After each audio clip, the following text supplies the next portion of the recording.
والعاقبة للمتقين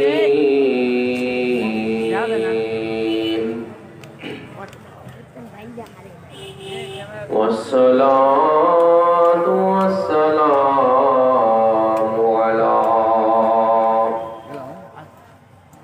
سيد الأنبياء والمرسلين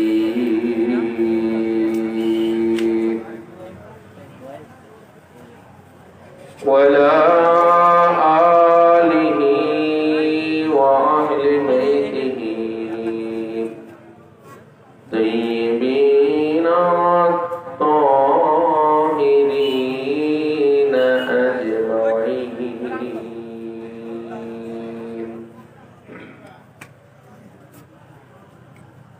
وخصوصا على سيدنا غوث الأعظمين المكين رؤوف الرحيم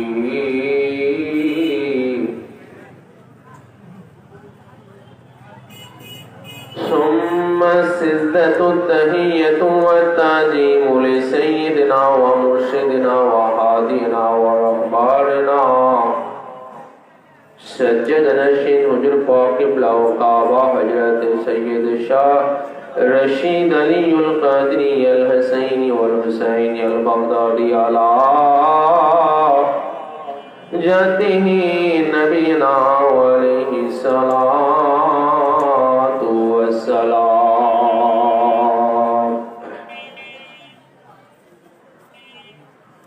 وقال تعالى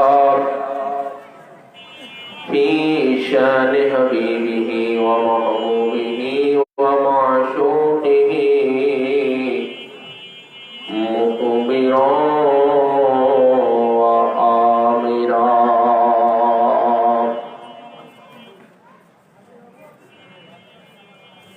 ألا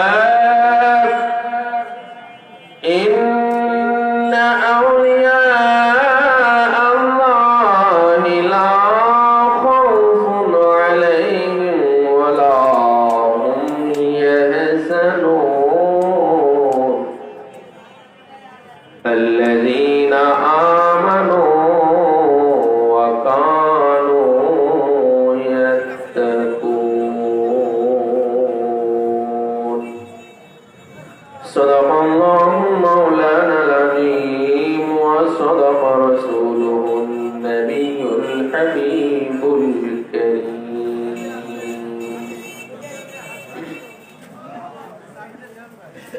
وقال عليه الصلاة والسلام عند ذكر الصالحين تنزل الرحمة أو كما قال عليه الصلاة والسلام.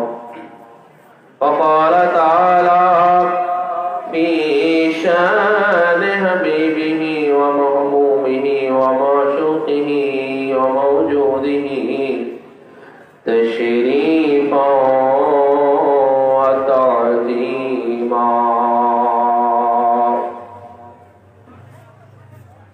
إن الله وملائكته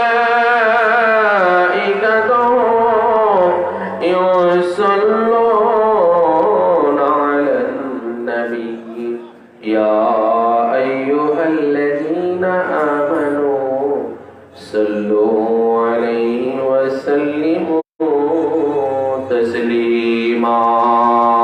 اللهم صل على سيدنا مولانا محمد وعلى آل سيدنا شفيعنا محمد يا شفيع المذنبين اشفع لنا روز جزاء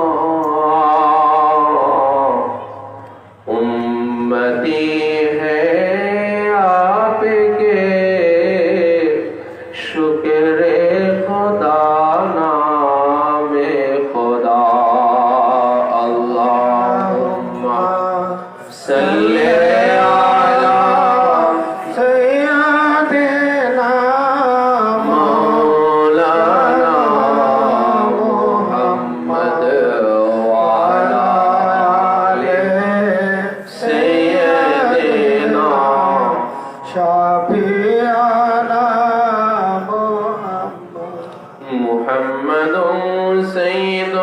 الكونين والثقلين والفريقين من عرب ومن أجم اللهم صل على سيدنا مولانا محمد وعلى آل سيدنا رسولنا محمد आज है उर्स शरीफ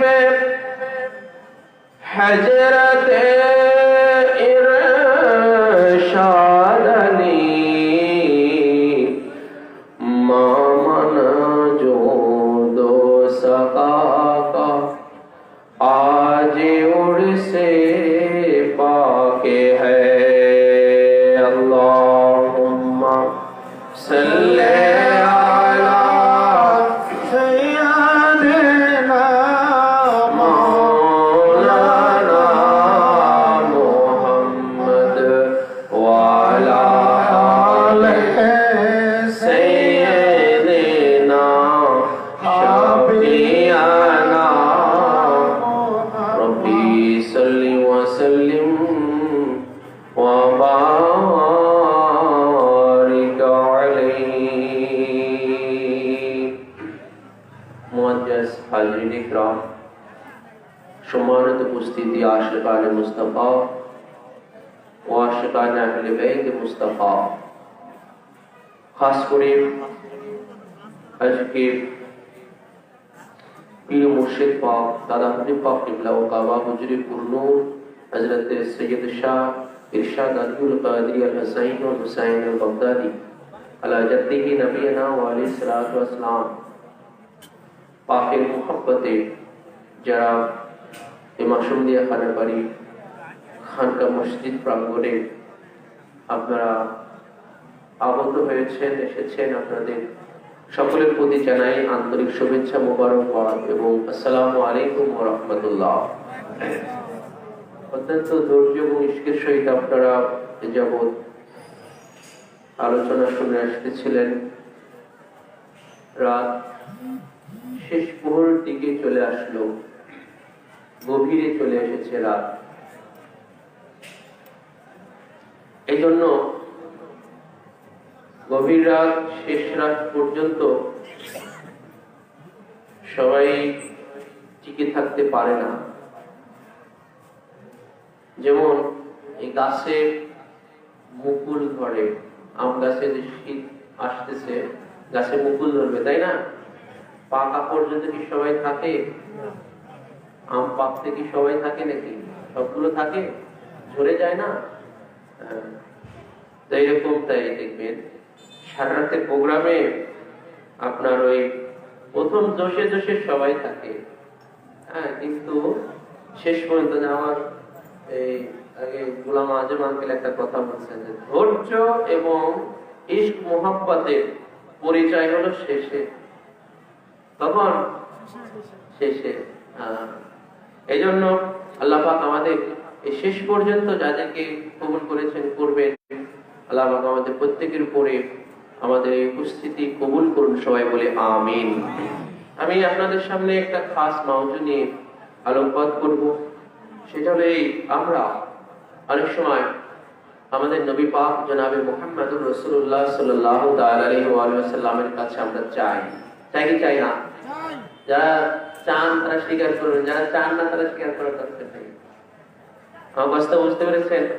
হ্যাঁ, কারণ অনেকেরই আকীদা যে আল্লাহ ছাড়া কারো কাছে চাওয়া শিরক।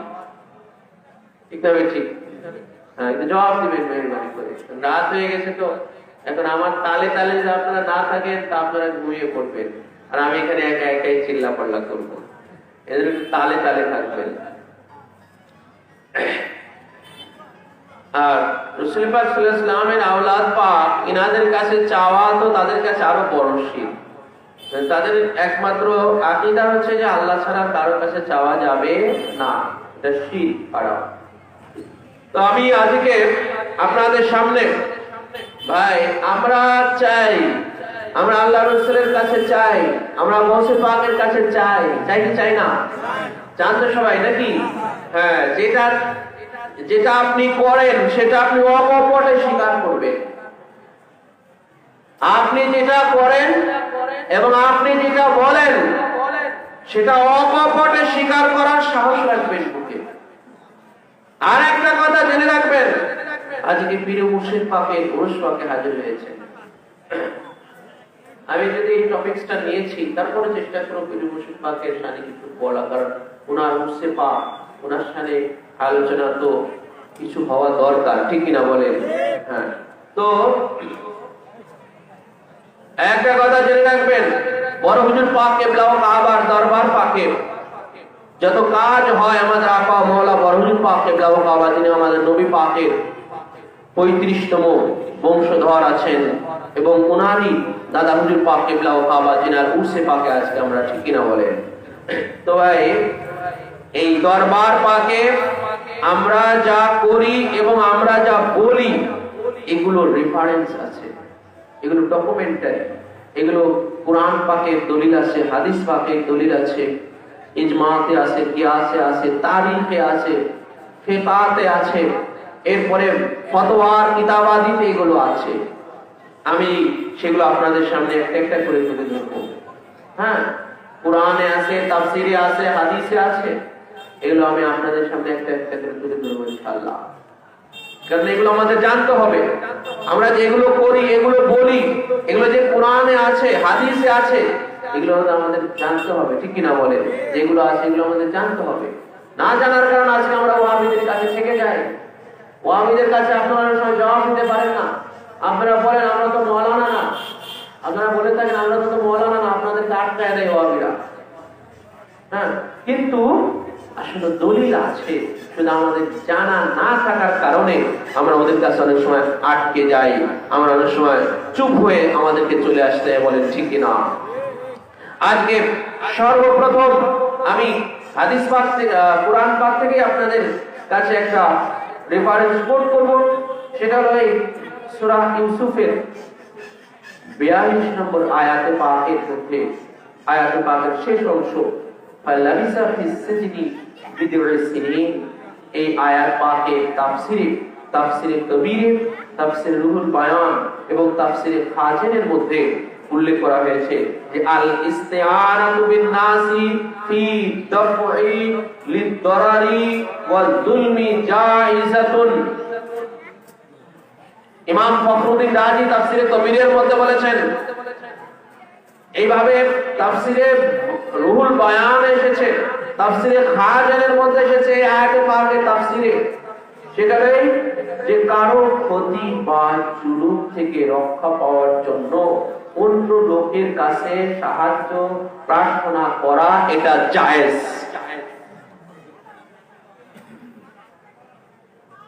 আল্লামা ফখরুদ্দিন রাজি তিনার তাফসিরে কবিরের মধ্যে উল্লেখ করলেন যে অন্য লোকের কাছে চাওয়াও জায়েজ।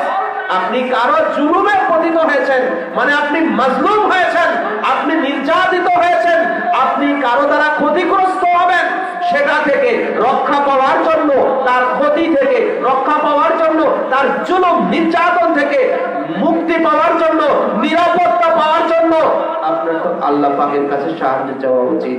আপনি আল্লাহ পাকের কাছে চাইবেন, কিন্তু মুফাসসির কিরাম বলতেছেন যে না, অন্য লোকের কাছে সাহায্য চাওয়া যাবে।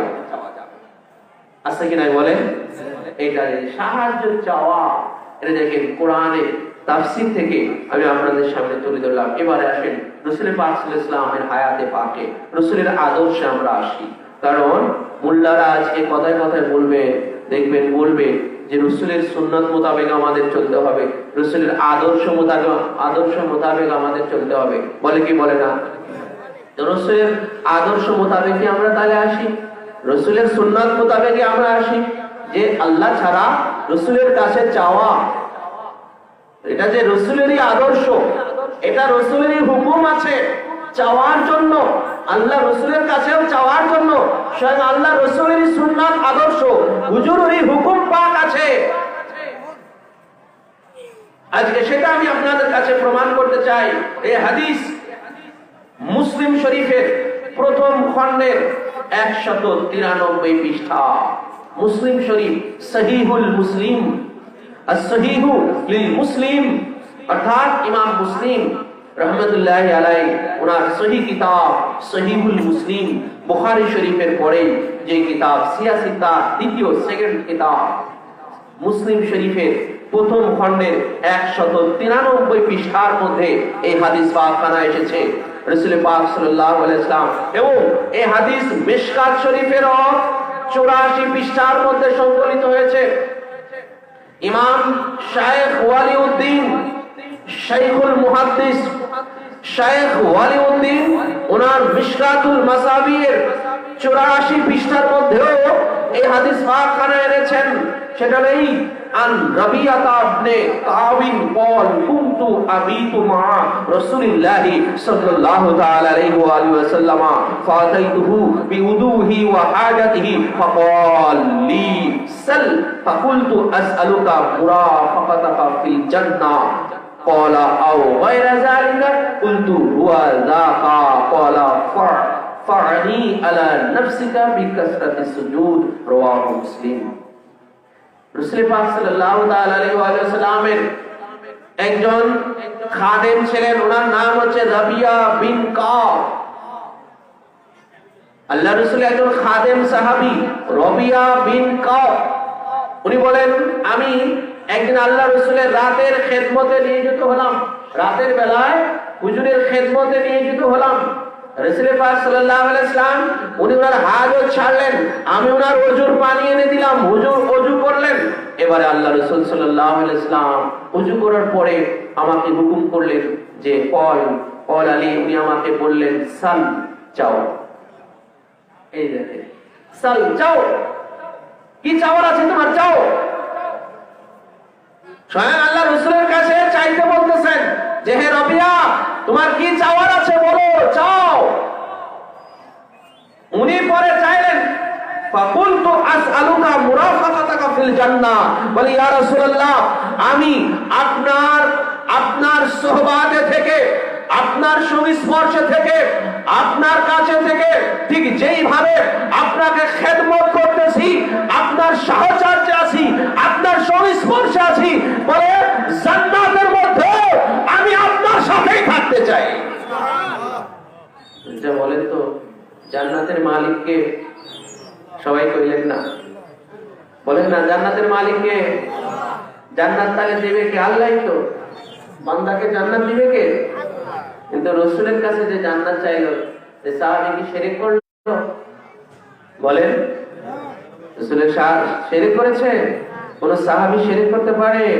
এবার আসেন রাসূলের কাছে যখন, কারণ আল্লাহ রাসূল বলেছেন তোমার কি চাওয়ার আছে চাও। আল্লাহ রাসূল তো বলেছেন তোমার কি চাওয়ার আছে চাও। উনি দুইটা চাইলেন, এক মানে এক ঢিলে দুই পাখি আমরা বলি না, 2 in 1, 2 in 1 মানে একের ভিতরে দুই। এক চাওয়ার মধ্যে দুটো পার্ট, একটা হলো জান্নাত। প্রথম কি? জান্নাত। আবার জান্নাত তো বিশাল ব্যাপার, 8খানা জান্নাত। কয়খানা? 8খানা। এক একটা বিবরণ আসছে, সে মানে মাথা মানে পাগল হয়ে যাবে এমন জান্নাতের বিবরণ, যে মনে হয় যে এটা শুরু আছে শেষ নাই জান্নাতের বিবরণ এমন। কিন্তু বলে জান্নাতের মধ্যে বা সব জায়গায় ইয়া রাসূলুল্লাহ, বলে আপনার খেদমতে, আপনার পাশেই যেন আমি থাকতে পারি। এটা হাদিসে সহিহ, মুসলিম শরীফের হাদিস। এটা মেদিনীপুর ওলাদের বানোয়াটি কথা নয়, মেদিনীপুর ওলাদের এটা বানোয়াটি কথা নয়, এটা হাদিসে সহিহ আছে। রাসূল পাক সাল্লাল্লাহু তাআলা আলাইহি ওয়া সাল্লামের কাছে ওই সাহাবী যখন এইভাবে চাইলেন যে ইয়া রাসূলুল্লাহ, ইয়া হাবিবাল্লাহ, আমি জান্নাতের মধ্যে আপনার সাথে থাকতে চাই, আপনার পাশে আমি থাকতে চাই। রাসূল পাক সাল্লাল্লাহু তাআলা আলাইহি ওয়া সাল্লাম বললেন কল আও গায়রা যালিক, তোমার আর কি চাওয়ার আছে? সুবহানাল্লাহ বলেন, তোমার আর কি চাওয়ার আছে? তার মানে ওটা কবুল হয়ে গেছে। কথা বুঝলেন? যখন হুজুর বললেন তোমার আর কি চাওয়ার আছে, তার মানে কি ওটা কবুল হয়ে গেছে, তাই তো? ঠিক না বলেন? ওটা কবুল হয়ে গেছে। তাহলে দেখেন যে জান্নাতের মালিক হলো আল্লাহ, কিন্তু দিচ্ছে কে? বলেন না সবাই, কে দিচ্ছে ভাই? জান্নাতের মালিক আল্লাহ, দিচ্ছেন আল্লাহ রাসূল। তাহলে দেওয়ার ক্ষমতা আছে কি নাই? আমার নবীর দেওয়ার ক্ষমতা আছে কি নাই ভাই? হ্যাঁ আছে। এই আকীদা, এই বিশ্বাস রাখতে হবে। কেন? যে এটাই বাস্তব যে রাসূল পাক সাল্লাল্লাহু আলাইহি ওয়াসাল্লামের কাছেও চাওয়া যায়, আল্লাহ রাসূলের কাছেও চাওয়া যায়। রাসূল পাক সাল্লাল্লাহু আলাইহি ওয়াসাল্লামের কাছে চাওয়া এটা আল্লাহ রাসূলের ধর্ম, আল্লাহ রাসূলের আদর্শ, আল্লাহ রাসূলের সুন্নাত। কেন? যে চাওয়ার হুকুম স্বয়ং আল্লাহ রাসূলই দিলেন। তো ভাই আল্লাহ ছাড়া চাওয়া, আল্লাহ ছাড়া অন্য কারো কাছে চাওয়া যদি শিরক হতো, তাহলে আল্লাহ রাসূল কি শিরকের হুকুম দিতে পারেন? বলেন হুজুর কি শিরকের হুকুম দিতে পারেন? তার মানে হুজুর যখন শিরকের হুকুম দিতে পারেন না, দিবেন না, তার মানে আল্লাহ ছাড়া আল্লাহ রাসূলের কাছে চাওয়া এটা শিরক না। ঠিক কি না বলেন? আল্লাহ ছাড়া রাসূলের কাছে চাওয়া এটা শিরক না, বরং এটা আর অত্যন্ত মর্তবাময়। বলে আল্লাহর কাছে জান্নাত চাইলে আপনি পাইতেও পারেন, নাও পারেন, কিন্তু রাসূল যখন বললেন যে আমার কাছে চাও, যখন উনি জান্নাত চাইলেন, বলে জান্নাতও কবুল হয়ে গেল। আবার রাসূলের সংস্পর্শ, রাসূলের মানে সঙ্গী হয়ে জান্নাতি, রাসূলের পাশে জান্নাতি হওয়ার জন্য উনি চাইলেন আল্লাহ রাসূল। সেটাও শুধু বললেন তোমার আর কি চাওয়ার আছে, ওই জন্য তোমার আর কি চাওয়ার আছে চাও। তার মানে ওটা কবুল হয়ে গেছে। ওই সাহাবী বললেন যে কুলতু হুয়া যাকা ইয়া রাসূলুল্লাহ, আমার আর কিছু চাওয়ার নাই, আমার এই একটা চাওয়া, ওইটা পাইলে আমার আর কিছু চাওয়ার নাই। ক্বালা ফানি আলা নাফসিকা বিকাসরাতি সুজুদ, বলে তুমি আমাকে একটু সহযোগিতা করবে, বেশি বেশি তুমি সিজদারত থাকবে। যেহেতু আমার সংস্পর্শে জান্নাতে থাকা এটা বড় আলা মাকাম, এটা অনেক উঁচু মর্যাদার ব্যাপার, এজন্য আমাকে একটু সহযোগিতা করবে, বেশি বেশি সিজদা করে, বেশি বেশি সিজদারত থেকে আমাকে একটু সহযোগিতা করবে, যাতে তুমি আমার সাথে ওটাতে থাকতে পারো। বলে ওইটা আল্লাহ রাসূল জাস্ট একটা উপদেশ দিলেন, একটা নসিহত করলেন, কিন্তু কবুল হওয়ার যা হয়ে গেছে। ঠিক কি না বলেন? কবুল হওয়ার যেটা হয়ে গেছে। এই জন্য ভাই এই হাদিস পাক থেকে প্রমাণিত হলো যে আল্লাহ পাক ছাড়াও অন্য কারো কাছে চাওয়া যায়, সেটা আল্লাহ রাসূল থেকে শুরু করে এই হাদিস পাক দ্বারা প্রমাণিত হলো। তাহলে যারা এই ভুল আকীদা, এই ভুল তথ্যটা, যারা এই ভুল ফিতনাটা যারা প্রচার করে, তারা দেখেন রাসূল পাক সাল্লাল্লাহু আলাইহি ওয়াসাল্লামের আদর্শের বিরুদ্ধে আছে। ঠিক না বলেন? আল্লাহ রাসূলের আদর্শের বিরুদ্ধে আছে।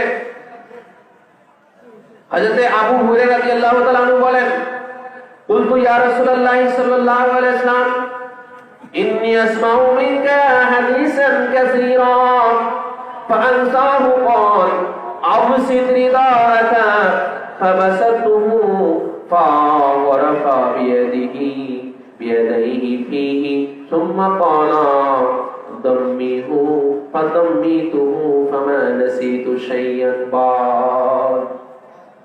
হযরত আবু হুরায়রা রাদিয়াল্লাহু তাআলা আনহু বলেন, আমি আল্লাহর রাসূল থেকে অনেক হাদিস পাক শ্রবণ করি, কিন্তু অনেক হাদিস ভুলে যাই। আল্লাহর রাসূলের কাছে এসে যখন আরজি দিলাম, ইয়া রাসূলুল্লাহ আমি আপনার থেকে অনেক হাদিস শ্রবণ করি, কিন্তু অনেকগুলো আবার ভুলে যাই। আল্লাহর রাসূল বললেন, তোমার চাদর ধরো, আবসিত রিদাকা, তোমার চাদর পাতো, তোমার চাদরের আঁচল পাতো। ফাবাসাতুহু, অতঃপর আমি আগে চাদরের আঁচল এইভাবে আল্লাহ রাসূলের সামনে ধরলাম। আল্লাহ রাসূল দুই হাত দিয়ে এইভাবে আমার সেই চাদরের মধ্যে দুই হাত দিয়ে এইভাবে দিয়ে বললেন, এবারে তোমার এটা বুকের সাথে তুমি মিলিয়ে নাও। অতঃপর আমি আমার বুকের সাথে ওই চাদরটাকে মিলিয়ে নিলাম। সাথে সাথে আমি আল্লাহ রাসূল থেকে আর এরপরে যত হাদিস শ্রবণ করেছি, আমি আর একটা হাদিসও ভুলে যাই নাই। বলুন সুবহানাল্লাহ। আচ্ছা বলেন তো, রাসূল পাক সাল্লাল্লাহু আলাইহি ওয়াসাল্লাম বলেন চাদর পাতো, এটা আমরা চাদর পাতলেন, আল্লাহ রাসূল দুই হাত এইভাবে দিলেন। হাতের ভিতরে কি বুঝবেন বলেন? আল্লাহ রাসূল দিতে পারে কি পারে না? তো যে দিতে পারে তার কাছে চাওয়া যায় কি যায় না? এই হাদিস বা এটা মুত্তাফাকুন আলাইহি, বুখারী এবং মুসলিম শরীফের হাদিস। এই হাদিস পাক বুখারী শরীফের মধ্যে আছে এবং মুসলিম শরীফের মধ্যে এই হাদিস পাকখানা রয়েছে। আল্লাহ রাসূল সাল্লাল্লাহু আলাইহি ওয়াসাল্লাম বলে চাদরের মধ্যে এই হাত এইভাবে দিলেন আর সেই চাদরখানা উনি বুকে মিলালেন, সিনাতে মিলালেন, আর এরপরে আল্লাহ রাসূল থেকে যত হাদিস পাক শুনেছেন কখনো আর উনি কোনো হাদিস পাক বলেন নাই।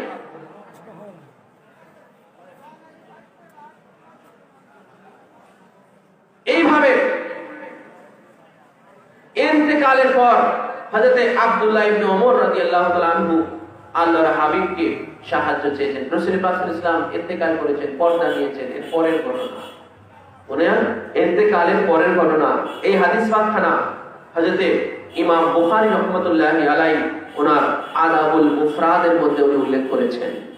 ইমাম বুখারী লেখা, ইমাম বুখারী যেমন বুখারী শরীফ লিখেছেন সেভাবে উনি হাদিসের আরেকখানা কিতাব লিখেছেন, সেটা হলো আদাবুল মুফরাদ।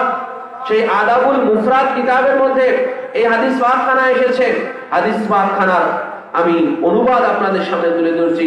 সেটা হলো এই হযরত আব্দুল্লাহ ইবনে ওমর ওনার একবার ওনার পা অবশ হয়ে গেল, ওনার পা একবার অবশ হয়ে গেল। তখন আবু নাঈম নামে আরেকজন সাহাবী ওনাকে বললেন যে আপনি তাকে ডাকেন যাকে আপনি সবচেয়ে বেশি মুহাব্বত করেন। আপনার এই বিপদে আপনি তাকে ডাকেন, ডাকাডাকি করেন যাকে আপনি সবচেয়ে বেশি মুহাব্বত করেন। তখন হযরত আব্দুল্লাহ ইবনে ওমর কি করলেন, উনি কাকে ডাকলেন, কি বলে ডাকলেন? ফাকালা ইয়া রাসূলুল্লাহ সাল্লাল্লাহু তাআলা আলাইহি ওয়া আলিহি ওয়াসাল্লাম। আবু নাঈম রাদিয়াল্লাহু তাআলা আনহু বলেন, ইমাম বুখারী আদাবুল মুফরাদের মধ্যে উল্লেখ করলেন যে যখন হযরত আবু নাঈম বললেন যে হে আব্দুল্লাহ আপনি তাকে ডাক দেন আপনার এই বিপদ থেকে মুক্তি পাওয়ার জন্য, আপনি তাকে ডাক দেন যে আপনার কাছে সবচেয়ে প্রিয়, আপনি যাকে বেশি মুহাব্বত করেন। তো ভাই ও আব্দুল্লাহ ইবনে ওমর ওনাকে উচিত ছিল আল্লাহকে ডাকা, আল্লাহকে বেশি মুহাব্বত করা, কিন্তু আল্লাহকে সরাসরি মুহাব্বত করা এটা আল্লাহর বিধান নয়, এটা আল্লাহর হুকুম না, আল্লাহর বিধান না। আল্লাহর বিধান হচ্ছে বান্দা আমাকে তুমি মুহাব্বত করার আগে আমার হাবিবকে মুহাব্বত করো, আমার হাবিবের ইশকে তুমি দেওয়ানা হয়ে যাও। এইজন্য হযরত আব্দুল্লাহ ইবনে ওমর উনি আল্লাহর রাসূলের আশিকি এবং আহলে বায়াতের একজন মুহিব্বিন সাহাবী ছিলেন। উনি জানতেন, উনি বুঝতেন, ওনার আকীদা ছিল যে আমি কাকে মুহাব্বত করি, বলে আমি আমার নবীকে সবচেয়ে বেশি মুহাব্বত করি। হযরত আব্দুল্লাহ ইবনে আব্বাস যখন ওনার সেই আকীদার জায়গা থেকে আল্লাহর রাসূলকে ইয়া রাসূলুল্লাহ বলে ডাক দিলেন, আরে আল্লাহর রাসূলকে ডাকা মাত্র ওনার সেই প্যারালাইসিস ভালো হয়ে গেল, ওনার পা অবস্থা ভালো হয়ে গেল, উনি সুস্থ হয়ে গেলেন।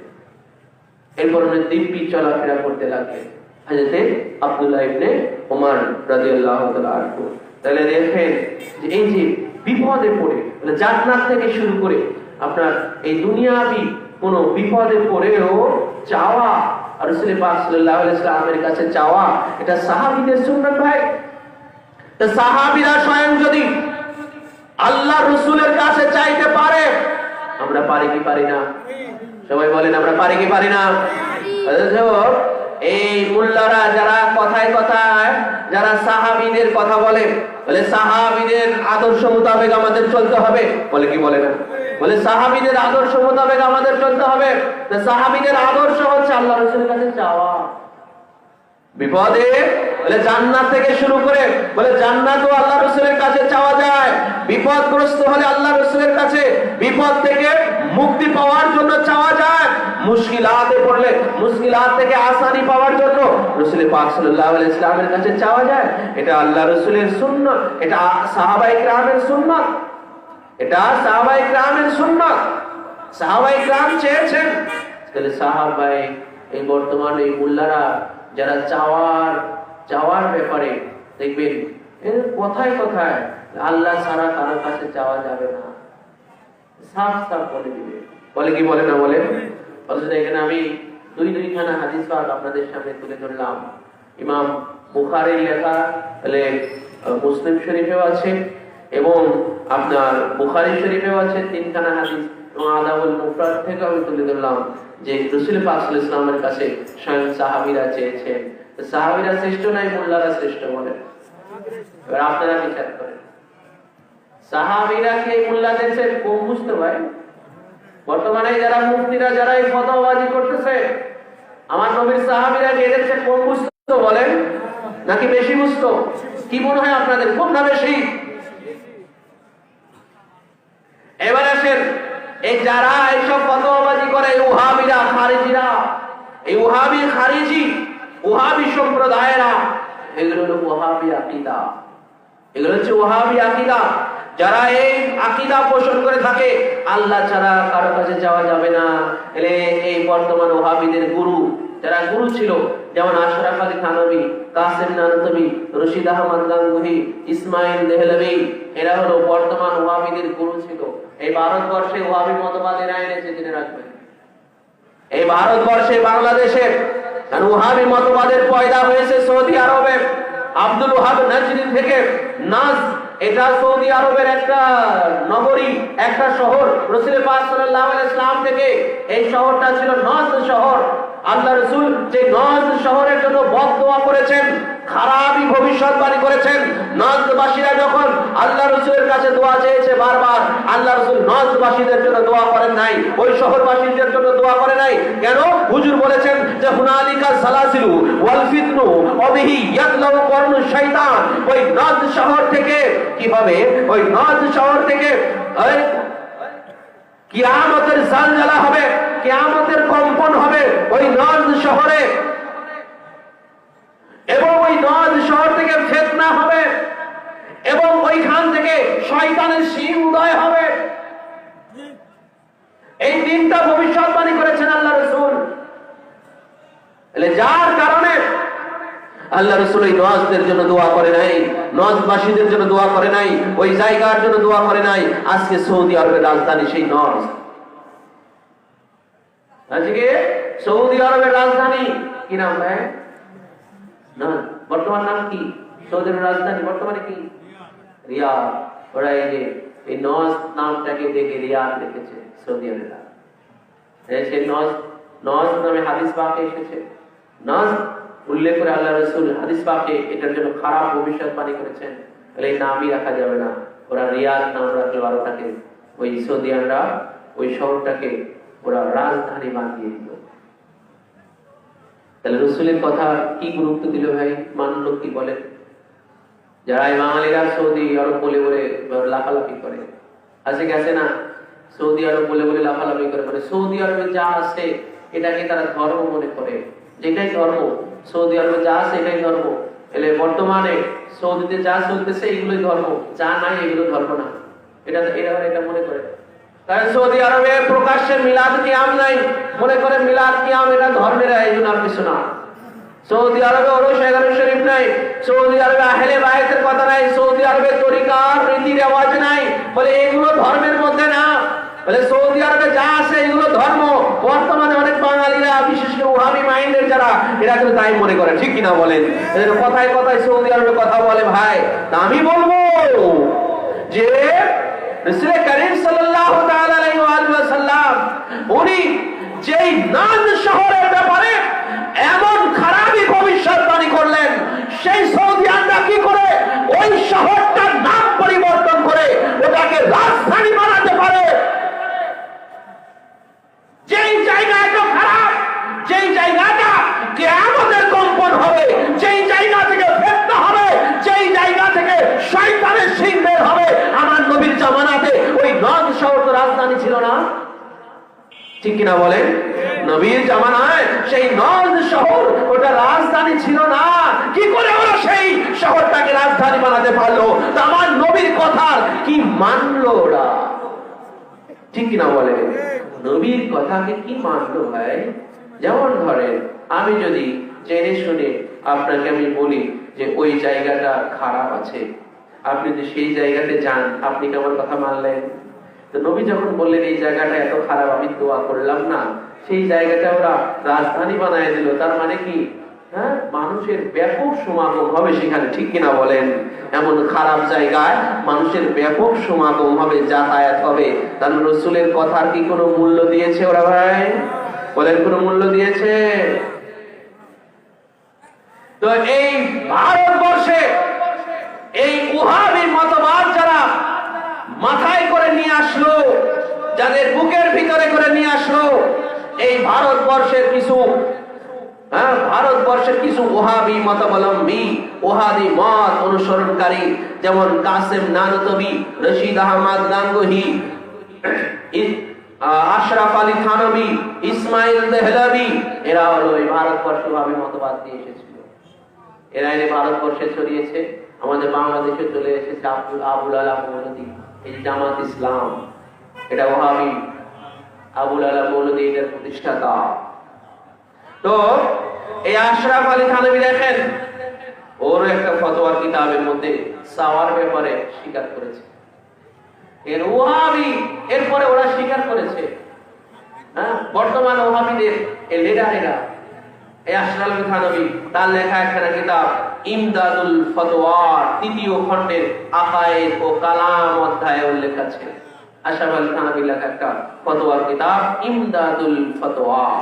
সেই কিতাবের ৩য় খণ্ডের মধ্যে উনি উল্লেখ করেছেন যে जो इस्तियानात व इस्तिमदाद बिइतिकाद इल्मिन व कुदरतिन मुस्ताकिल्लुन व शिरकुन, বলে যে যদি কেউ নিজের সত্তাগতভাবে কেউ যদি সাহায্য করতে পারে বা তার কাছে চাওয়া, বলে এটা শিরক। কিন্তু উনি একটা কথা উনি স্বীকার করেছেন যে और वो किसी दलील से साबित हो जाए तो जिंदा हो और जायज खाहे मुस्तमदद मिनहु जिंदा हो या माये, বলে যদি খোদা প্রদত্ত বলে কেউ যদি সাহায্য করতে পারে তো তার কাছে চাওয়া এটা জায়েজ, তিনি জীবিত হোক আর মৃত হোক। আরে স্বীকারটা একটা করেছে তো, ঠিক কিনা বলে? একটা তো স্বীকার করেছে। হ্যাঁ, তার মানে রাসূল পাক সাল্লাল্লাহু তাআলা আলাইহি ওয়া সাল্লাম উনি যে সাহায্য করতে পারেন, ওনার কাছে যে চাওয়া যায়, এটা তো রাসূলের কাছে চাওয়া, এটা তো আল্লাহ পাকের কাছেই চাওয়া, ঠিক কিনা বলে? রাসূলের মহব্বত করে যে আল্লাহরই মহব্বত হয়। রাসূলের আনুগত্য করা যদি আল্লাহ পাক কুরআনুল কারীমের মধ্যে ইরশাদ ফরমালেন, মাইয়ুতির রাসূলা ফাকাদ আতা আল্লাহ, যেই ব্যক্তি আমার নবীকে ইতাআত করলো, আমার নবীর ইত্তেবা করলো, নবীর আনুগত্য করলো, ফাকাদ আতা আল্লাহ, সে যেন আল্লাহর ইতাআত করলো, আল্লাহরই আনুগত্য করলো। বলুন ঠিক কিনা? এই নবীর মুহাব্বত যদি আল্লাহর মুহাব্বত হয়, নবীর মুহাব্বতের উপরে আল্লাহ পাকের মুহাব্বত নির্ভরশীল। নবীর ইতাআত, নবীর আনুগত্য করা যদি আল্লাহ পাকের আনুগত্য হয়, আল্লাহ পাকের ইত্তেবা অনুসরণ করা হয়, ওই নবীর কাছে চাওয়া আল্লাহর কাছে চাওয়া হবে কি হবে না? এই জন্য আশরাফ আলী থানবী শেষ পর্যন্ত স্বীকার করেছেন যে যখন খোদা প্রদত্ত বলে কেউ সাহায্য করেন, আর এটা যদি দলিল দ্বারা প্রমাণ থাকে, যেমন আমাদের নবী যে সাহায্য করতে পারেন, এটা আমি আগেই দলিল দিলাম আপনাদের, ঠিক কিনা বলেন? আগেই দলিল দিলাম যে আমার নবী, ওনার কাছে যে চাওয়া যায় এবং উনি যে দিতে পারেন, সেটা জান্নাতও যদি হয়, সেটাও আমার নবী দেওয়ার ক্ষমতা রাখেন। দিয়ে দিয়েছেন সাহাবীকে, চেয়েছেন, কবুল করে নিয়েছেন আল্লাহ রাসূল। ওই সাহাবী পাবে কি পাবে না বলেন? অবশ্যই ওই সাহাবী পাবে আখিরে। এমনকি তিনি তার নাসরুদ্দীন গ্রন্থের শেষাংশে পরিশিষ্টে কতিপয় আরবি কাসিদার উর্দু তর্জমা করেছেন। তার মধ্যে হলো একটি, কে? আশরাফ আলী থানবী, ওনার আরেকখানা লেখা কিতাব খায়। দেখেন, যারা চাওয়াকে, যারা মানে একদম চট করে যারা এটাকে অস্বীকার করতেছে, আবার এই আশরাফ আলী থানবীকে তারা মানে, আশরাফ আলী থানবী তারা অনেক মান্য করে। বর্তমানে যারা এই আল্লাহ ছাড়া চাওয়া এটাকে শিরক ভাবে, আবার দেখবেন আশরাফ আলী থানবীকে খুব মানে তারা। অথচ তারই লেখা কিতাবের মধ্যে এসেছে নাসরুদ্দীন আরেকখানা কিতাব, এই কিতাবের মধ্যে আশরাফ আলী থানভী উনি এই কিতাবের কিছু কাসিদা উনি উর্দুতে তরজমা করেছেন। তার মধ্যে একটা হলো এই যে দস্তগীরে কিজিয়ে মেরে নবী কা শামকশে মে তুম হি হো মেরে ওলি। অর্থাৎ আশরাফ আলী থানভী বলতেছেন যে হে নবী, আপনি আমাকে সাহায্য করুন। স্বয়ং আল্লাহ রাসূলের কাছে সাহায্য চাইতেছেন আশরাফ আলী থানভী। এবং উনি আরো বলতেছেন যে বিপদে আপদে আপনি আমার অভিভাবক, আপনি আমার সাহায্যকারী। আশরাফ আলী থানভীর আকীদা এটা ছিল। কিন্তু দেখেন বর্তমানে সেই আশরাফ আলী থানভীর যারা অনুসারী বলে ওনারটাও এরা অস্বীকার করে, মানে না। আশরাফ আলী থানভী সে নিজেও আল্লাহ রাসূলের কাছে সাহায্য চেয়েছে, এবং বলেছেন আমার বিপদে আপদে আপনি আমার সাহায্যকারী। এরপরেও এরা সে আশরাফ আলী থানভী সেটাও এরা মানে না। এরপরে আসেন হানাফি মাযহাবের জবরদস্ত আলেম মোল্লা আলী কারি, যিনি মিরকাত অর্থাৎ মিশকাত শরীফের সারা গ্রন্থ লিখেছেন, সেই মোল্লা আলী কারি রাহমাতুল্লাহি আলাইহি রচিত নুজহাতুল খাতিরিল ফাতিহ ফি তরজমাতে সৈয়দ শরীফ আব্দুল কাদের নামক একখানা কিতাব লিখেছেন। মোল্লা আলী কারি রাহমাতুল্লাহি আলাইহি জবরদস্ত আলেম ছিলেন। উনি মাক্কি ছিলেন। মক্কা শরীফে ওনার পবিত্র জন্ম মক্কা শরীফে। সেই মক্কার অধিবাসী উনি জবরদস্ত আলেম ছিলেন মোল্লা আলী কারি রাহমাতুল্লাহি আলাইহি। উনি গৌসে পাকের শানে একখানা কিতাব লিখেছেন। গৌসে পাকের জীবনী পাকের উপরে একখানা কিতাব লিখেছেন। সেই কিতাবের মধ্যে শাহেনশে বাগদাদ পাকের কিছু বাণী উনি তুলে ধরেছেন। শাহেনশে বাগদাদ পাকের কিছু বাণী উনি তুলে ধরেছেন। গৌসে পাক ইরশাদ করেছেন, মান নাদা বিইসমি ফি শিদ্দাতিন ফুরিজাত আনহু ওমান ইস্তিগাসা বি কুরবাতিন উশিফাত আনহু ওমান তাওয়াসসালা বি ইলাল্লাহি ফি হাজাতিন কুদিয়াত। অর্থাৎ শাহেনশে বাগদাদ ইরশাদ ফরমাচ্ছেন যে মান নাদা, যে ব্যক্তি আহ্বান করে বিইসমি আমার নামে, আমার নাম ধরে যে ডাকে, ফি শিদ্দাতিন কঠিন মুহূর্তের মধ্যে সংকটে পড়ে, ফুরিজাত আনহু বলে তার সেই দুঃসময়টা সুসময়ে পরিণত হয়ে যায় যে আমার নাম ধরে ডাকে। এবং আমান ইস্তাগাসা বি, যে আমার কাছে সাহায্য প্রার্থনা করে, কুরবাতিন কুশিফাত আনহু, কোন কঠিন বিপদে পড়ে আমার কাছে যে সাহায্য প্রার্থনা করে, কুশিফাত আনহু, তার সেই বিপদটা কেটে যায়। এর হাজারো নজির আছে, হাজারো দৃষ্টান্ত আছে। শাহেনশে বাগদাদ পাক আপনারা জানেন, তিনি একদা বাগদাদ শরীফে নিজামিয়া মাদ্রাসায় উনি দার্স দিচ্ছেন, ছাত্রদের পড়াচ্ছেন ক্লাসের মধ্যে। ইতিমধ্যে ওনার কিছু ভক্ত আরব সাগরে জাহাজে আপনার ঝড়ের কবলে পড়ে গেছে, জাহাজ ডুবে যাবে। এমন সময় ওনার সেই ভক্তরা ওনাকে ডেকেছেন। ডাকার পরে শাহেনশে বাগদাদ সেই বাগদাদ শরীফে উনি ক্লাসে বসা অবস্থায় ওনার সেই দস্তগিরি হাত আরব সাগরে চলে গেছে।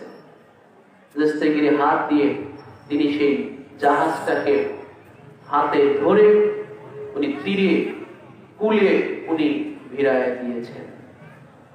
ওনারা যখন বাগদাদ শরীফে এসেছে ফিরে, তখন ওনারাও এই দাওয়াহি দিয়েছেন, সাক্ষীতে স্বীকারোক্তি করেছেন যে আমাদের একটা হাত এসে আমাদের জাহাজটাকে তীরে ভিড়ায় দিয়েছে।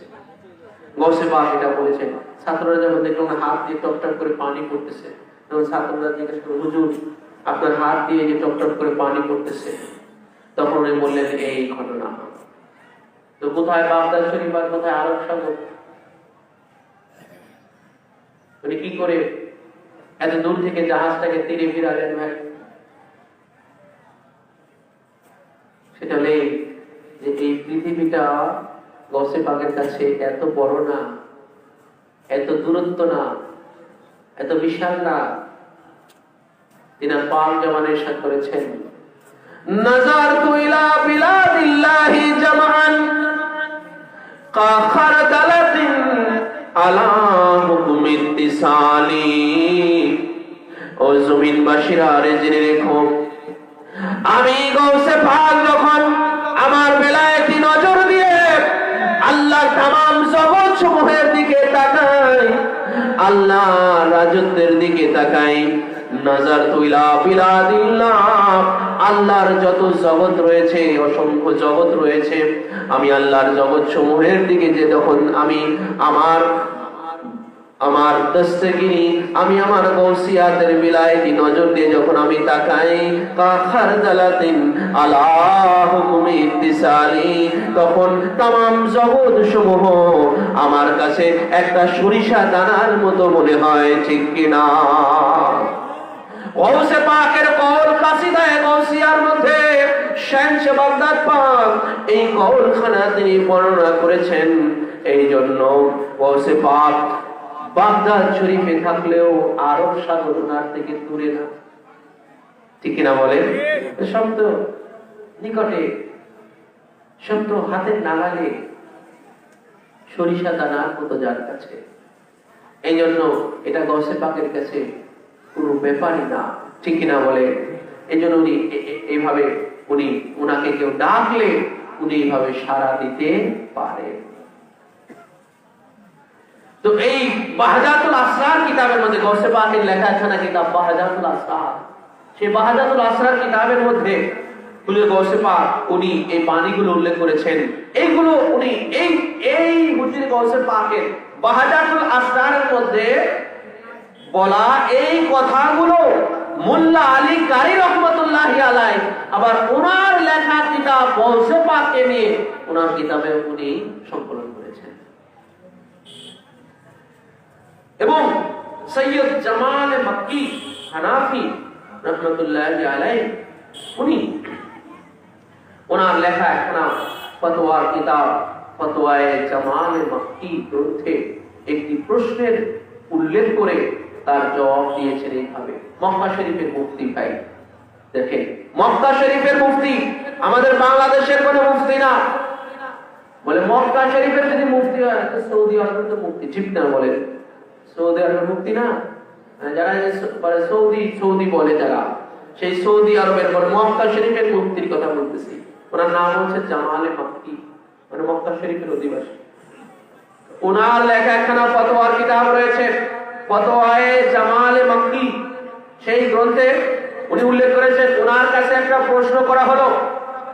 উনি বলতেছেন, সুইলতু আম্মান ইয়াকুলু ফি শাদাইদি ইয়া রাসূলুল্লাহি আও ইয়া শাইখ আব্দুল কাদের শাইয়ুল্লাহ আও ইয়া আলিয়ু হাল হুয়া জায়েজুন। ফতোয়া জেনে যান ভাই, আজকে পীর ও মুর্শিদ পাকের ওরস পাক থেকে ফতোয়া জেনে যান।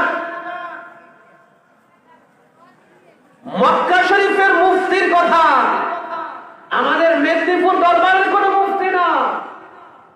কারণ ওহাবিরা আমাদের বাইরে যারা এগুলো মানে না, তারা আমরা মেদিনীপুরি বলে এগুলোকে অনেকে অস্বীকার করে, বলে ঠিকই না।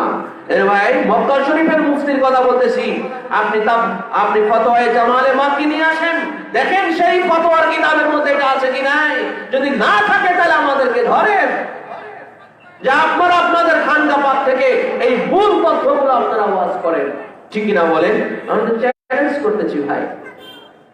হযরত জামালে মক্কি বলেন, আমাকে প্রশ্ন করা হলো কিছু বিষয়ে, কি যে ইয়া রাসূলুল্লাহ বলে ডাকা বিপদে পড়ে, ফি শাদায়েদ, শাদায়েদ মানে বিপদে পড়ে, বিপদে মুশকিলে পড়ে, বিপদে আপদে পড়ে, মুশকিলে পড়ে, সংকটে পড়ে ইয়া রাসূলুল্লাহ বলে ডাকা, আও ইয়া শাইখ আব্দুল কাদের বলে ডাকা, আও ইয়া আলিয়ু, হে আলী মাওলা মুশকিল কুশা, আমাকে আসান করে দেন, এইভাবে এই রকম ডাকা হাল হুয়া জায়েজ, এটা কি জায়েজ আছে? ওনার কাছে প্রশ্ন করা হয়েছে, মুফতিতে ওনার কাছে প্রশ্ন করা হয়েছে। তখন উনি জবাব দিচ্ছেন, ফাকুলতু, আমি জবাব দিলাম, নাম, হ্যাঁ এগুলো জায়েজ আছে। সুবহানাল্লাহ বলে এ মক্কাবাসীরা, আমি জামালে মক্কি, আমি মুফতি জামালে মক্কি, আমার থেকে ফতোয়া নাও, আমার থেকে ফতোয়া নিয়ে যাও তোমরা। কি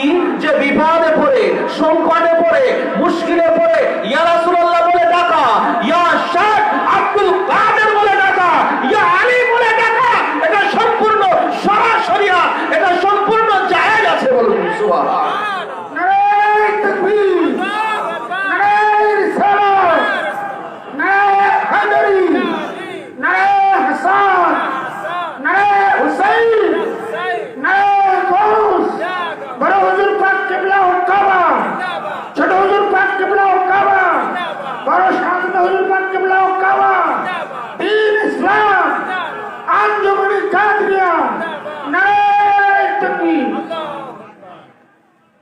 হুয়া আমরুন মাশরুউন, এটা একটা শরীয়ত সম্মত বিষয়। এইভাবে ডাকা একটা শরীয়ত সম্মত বিষয় যে শাইউন মারগুবুন লা ইউনকিরুহু ইল্লা মুআনিদুন আও মুতাকাব্বিরুন, বলে এটাকে অস্বীকার যারা করে এরা হলো হিংসুক এবং অহংকারী। এটাকে যারা অস্বীকার করে এটা হিংসুক, যারা হিংসুক টাইপের, বলে আহলে বায়াতের শানকে আসলে সহ্য করতে পারে না। ঠিক কিনা বলেন? বলে ইয়া রাসূলুল্লাহ বলে ডাকবেন, ইয়া আলী বলে ডাকবেন, হ্যাঁ, কারণ ওরা আল্লাহ রাসূলকে তো ওদের মতোই ভাবে। ঠিক কিনা বলেন? আর ওনার আহলে বায়াতকে তো আরো মনে করেন আলী, হ্যাঁ, এরপরে হচ্ছে শাহেনশাহ বাগদাদ পাক, হুজুর গৌসে পাক, ওনাদের তো ওরা মামুলি ভাবে, ওরা তো মামুলি ভাবে। বুঝতে পেরেছেন? এই জন্য এদের কাছে চাওয়া এগুলো তো ওরা ওদের কাছে অসহনীয়, এটা তো হতেই পারে না ওদের কাছে। এটা বুঝতে পেরেছেন? এই জন্য মানে এই যে যারা হিংসার জায়গা থেকে ওরা মানে না। এই যে জামালে মাক্কি, উনি এই বিষয়টা একজন জ্ঞানী ছিলেন, জ্ঞানী মুফতি ছিলেন। উনি আসল বিষয়টা উনি উল্লেখ করেছেন যে যারা ইয়া রাসূলুল্লাহ বলে ডাকা এরা মানে না, এটাকে অস্বীকার করে। এই যে ইউনকিরু মানে ইনকার করে, অস্বীকার করে, অপছন্দ করে। ইয়ানি বলে ডাকা এটাকে অপছন্দ করে। ইয়া শায়েখ আব্দুল কাদের বলে ডাকা এটাকে শিরক মনে করে, এটাকে অস্বীকার করে। এরা মূলত হলো হিংসু। এরা রাসূল আল রাসূলকে, এরা মূলত ইনাদের শানকে, ইনাদের শ্রেষ্ঠত্ব, ইনাদের শানকে এরা সহ্য করতে পারে না। যার কারণে দেখেন আজকে সেই ওহাবি ষড়যন্ত্রে, এগুলো আপনাদের জানতে হবে ভাই। আর এগুলো এগুলো আপনার মনে রাখেন, এগুলো আহলে বায়াতের দরবার ছাড়া এগুলো আপনি জানতে পারবেন না। এই সত্যগুলো শুধু এই আহলে বায়াতে খানদান পাকের দরবার থেকে প্রচার হয়। এই সত্যগুলো আপনি সব জায়গায় পাবেন না, কিতাবে পাবেন না। আজকে পীর ও মুর্শিদ পাক হযরত সৈয়দ শাহ ইরশাদ আলী আল কাদরি আল হুসাইনি ওয়াল হুসাইনি আল বাগদাদি আলা জাদ্দিহি নবিয়না আলাইহিস সালাতু ওয়াস সালাম পাকে উরসে পাকে যারা আপনারা এসেছেন, সৌভাগ্যবান, সত্যটা জেনে যান যে ওহাবি ষড়যন্ত্র কিভাবে আহলে বায়াতের শান মানকে চাপা দেওয়ার চেষ্টা করে যাচ্ছে, এখনো চাপা দিয়ে রেখেছে, চাপা দেওয়ার চেষ্টা করে যাচ্ছে। ভাই, ওরা আহলে বায়াতের শানকে সহ্য করতে পারে না। যেমন পেশা কিন্তু সূর্যের আলোকে সহ্য করতে পারে না। জানেন পেশা, পেশা ছিলেন তো, পেশা ও কিন্তু সূর্যের আলোকে সহ্য করতে পারে না। এই জন্য দেখুন রাতের বেলায় চলাফেরা করে, দিনের বেলায় চলাচল করে না, খালি রাতের বেলায় চলাচল করে। পেশা ওহাবিরা হলো পেশা মানে তা। ওরা আহলে বায়াতের শানকে ওরা সহ্য করতে পারে না। আহলে বায়াতের এত শানকে, নবী মুহাম্মদের এত শানকে, বুঝতে পেরেছেন? যেমন আপনারা যে একটা শিক্ষণীয় একটা মানে গল্প পড়েছিলাম বাংলা ব্যাকরণের বইয়ে, একটা প্রবাদ, একটা মানে ভাব সম্প্রসারণ করেছিলাম, সেটা হলে আপনার ওই শিমুল ফুল চিনেন না আপনারা? শিমুল ফুল, হ্যাঁ, মাদার ফুল বলে। হ্যাঁ, মানে শিমুল ফুলকে আমাদের গ্রাম্য ভাষা কি বলে? মাদার ফুল। কালারটা কি? তার কালার কি? লাল। আবার গোলাপের কালারটাও লাল টুকটুকে, তাই না? দেখবেন যে শিমুল ফুলটাও লাল টুকটুকে, আবার গোলাপ ফুলটাও লাল টুকটুকে। পার্থক্যটা কি বলেন তো? কালারে কোনো পার্থক্য আছে? পার্থক্যটা কি দেয়? হ্যাঁ, নামে পার্থক্য, আর কি? হ্যাঁ, এই যে তাহলে আসল কথা, ওটার ঘ্রাণ, ওটার সুবাস। আসল ফ্যাক্ট হলো সুবাস। শিমুলের সুবাস নাই, গোলাপের সুবাস আছে। তো মানুষ এই গোলাপ ফুল হাতে নিয়ে কত আদর কদর করে, তার প্রাণ নেয়, তাই না? কিন্তু আপনারা কেউ কখনো শিমুল ফুল হাতে নেন? বলেন না, শিমুল ফুল হাতে নেন, ওটা আদর কদর করে। এই দেখেন এখানে কত গোলাপ এনে আনা হয়েছে, শিমুল ফুল এভাবে আনা হয় কেন? ওর ভিতরে কি নাই? ওই যে আসল বস্তু নাই, কি নাই? চকচকে আছে, লাল কালারে আছে, কিন্তু মাগার সুবাস নাই। এই জন্য এই শিমুল ফুল গোলাপ ফুলের উপরে খুব হিংসা করে। এটা শিক্ষণীয় বিষয় বোঝানোর জন্য আসলে আপনাদেরকে বলছি। আহলে বায়াতের প্রতি ওরা হিংসাটা যে করে, ওরা যে কতটা নাদান, ওদের বোঝা উচিত যে আমার নবীর বংশের মধ্যে একটা সুবাস আছে, গোলাপ ফুলের বংশ। আমার নবী পাক ইমাম হাসান এবং হুসাইনের সাথে ইরশাদ করেছেন, ইন্নাল হাসান ওয়াল হুসাইনা হুমা রাইহানাইয়া ফিদ দুনিয়া। বলে আমার হাসান এবং হুসাইন আমার নবুয়তি বাগানের দুইটা ফুল। এমন ফুল, খুব সুবাস, যে সুবাস সারা দুনিয়ায় ছড়িয়ে আছে, বলেন ঠিক কিনা? হাসান হুসাইনের সেই সুবাস সারা দুনিয়ায় ছড়িয়ে আছে, ওনাদের ভক্ত আশেকেরা ওই সুবাসে মাতোয়ারা হয়ে আছে, বলেন ঠিক কিনা? এই যে আপনারা এখানে এসেছেন, সে কিসের জন্য? ওই সুবাসে মাতোয়ারা হয়ে, ঠিক কিনা বলেন? নাহলে কেন আসবেন? ওই মুহাব্বতে, ওই সুবাসে আপনারা এখানে এসেছেন। এই রাত জাগরণ, এই রাত জাগরণ, এই ত্যাগ তিতিক্ষা, এই কষ্ট, এই ধৈর্য, এগুলো কিসের থেকে হচ্ছে? ওই মুহাব্বতের জায়গা থেকে হচ্ছে। ওই ওই যে আপনারা সুবাসে মাতোয়ারা হয়েছেন, ওটার কারণে হচ্ছে, ওইটার কারণে হচ্ছে। এই জন্য শিমুল ফুল গোলাপ ফুলের প্রতি যতই হিংসা করুক কোনো লাভ নাই, আছে বলেন? কারণ তাকে কেউ, কোনো মানুষ তার কোনো কদর আদর কদর কখনো করবে না। এই জন্য তাকে হাতে নেয়, ঘিরান নেয়, আমার পায়ের নিচে একেবারে পিষ্ট করে চলে যায়। এই যে ক্ষোভ, তো শিমুল ফুলের তো বুঝতে হবে তার আদর আছে, কদর আছে, হিংসা করে কোনো লাভ নাই। এজন্য ভাই, মানুষ তো ওদের কাছে যাবে না, মানুষ তো এই নবী বংশের কাছে আসবে, ওদের কাছে তো যাবে না। মানুষ তো নবী বংশের কাছে আসবে, কারণ নবী বংশের মধ্যে আছে আমার নবীর খুশবু, ঠিক কিনা বলেন? নবী বংশের ভিতরে আছে আমার নবীর খুশবু, সেটার প্রতি মাতোয়ারা হয়ে মানুষ ওনাদের কাছে লুটে ফুটে ছুটে চলে আসে, বলেন ঠিক কিনা? এই জন্য এই যে হিংসা, এই যে হযরত জামালে মাক্কি, মুফতি জামালে মাক্কি যেটা বলেছেন, যে হিংসার জায়গা থেকেও ওরা এইগুলো অস্বীকার করে, আহলে বায়াতের শান মান বলে ওরা অস্বীকার করে। ওরা এই খুশবুকে দুর্গন্ধ দিয়ে ওরা ঢাকতে চায়, যেটা সৌদি আরবে যার বাস্তবতা আমরা বর্তমানে লক্ষ্য করি। আপনি সৌদি আরবের খোঁজ নেন, সেখানে দেখেন আপনার আহলে বায়াতের স্মৃতি বিজড়িত জায়গাগুলো ওরা একদম কিভাবে ওরা মানে চাপা দিয়ে রেখেছে, যেন কোনো মানুষ সেখানে যেতে না পারে।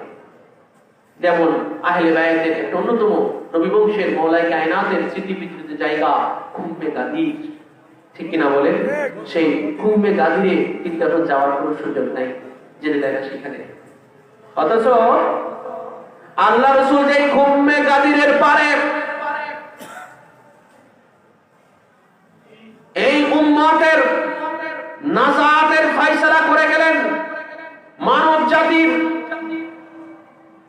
মানব জাতির গোমরাহি থেকে বেঁচে যাওয়ার দিক নির্দেশনা দিয়ে গেলেন, মানবতার হেদায়েতের দিক নির্দেশনা দিয়ে গেলেন, মানুষকে নতুন একটা জামিনদারিতে আল্লাহ রাসূল রেখে যাচ্ছেন যে হে আমার উম্মতেরা, আমার পরে তোমরা কি ধরে থাকবে, কি নিয়ে থাকবে, কোন পথে থাকবে, কোন পথে থাকবে।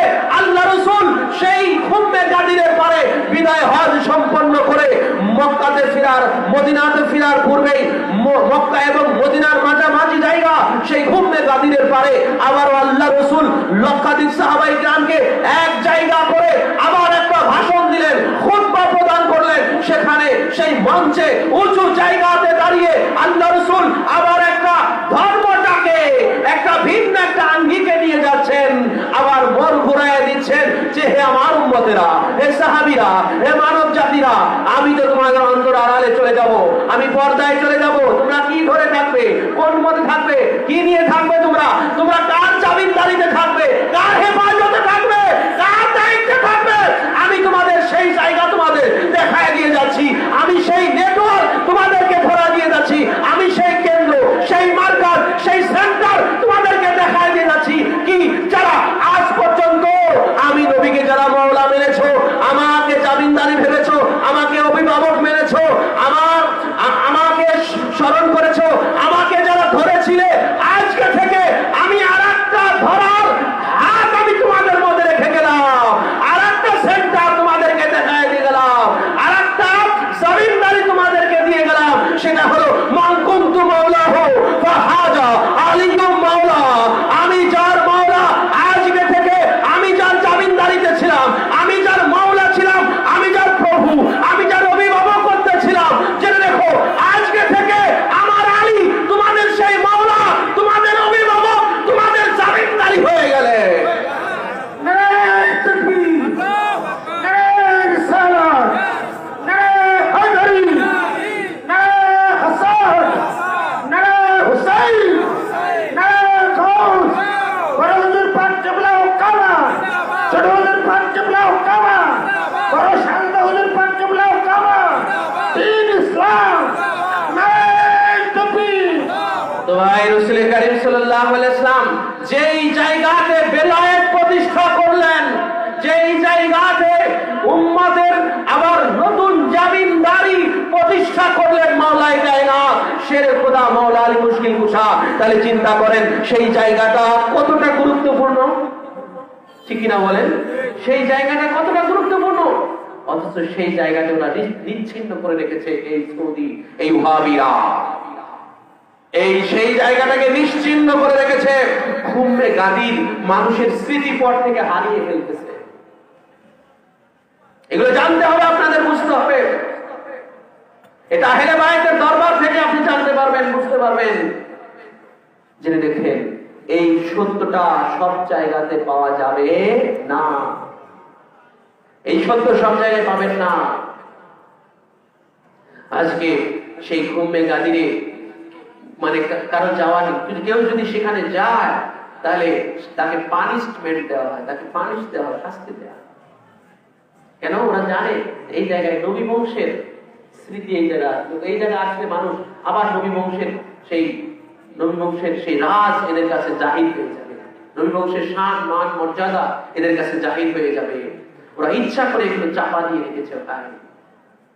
বাবে ফিদা খাতুনে জান্নাত পাকে আথার মা ফাতেমাতুজ জাহরা সালামুল্লাহি আলাইহা, আল্লাহ রাসূল যাকে দিয়ে মালিকত্ব করে দিয়ে গিয়েছিলেন, বাবে ফিদা একটা খেজুরের বাগান, একটা এলাকা, সেটা ওনাদের থেকে ছিনিয়ে নেওয়া, মা খাতুনে আথার পাক থেকে ছিনিয়ে নেওয়া হয়েছে এবং সেই গাছগুলো জ্বালিয়ে দেওয়া হয়েছে। আজকে বাবে ফিদা সেখানে কেউ যেতে পারে না, সেই গাছগুলো জ্বালিয়ে দেওয়া হয়েছে।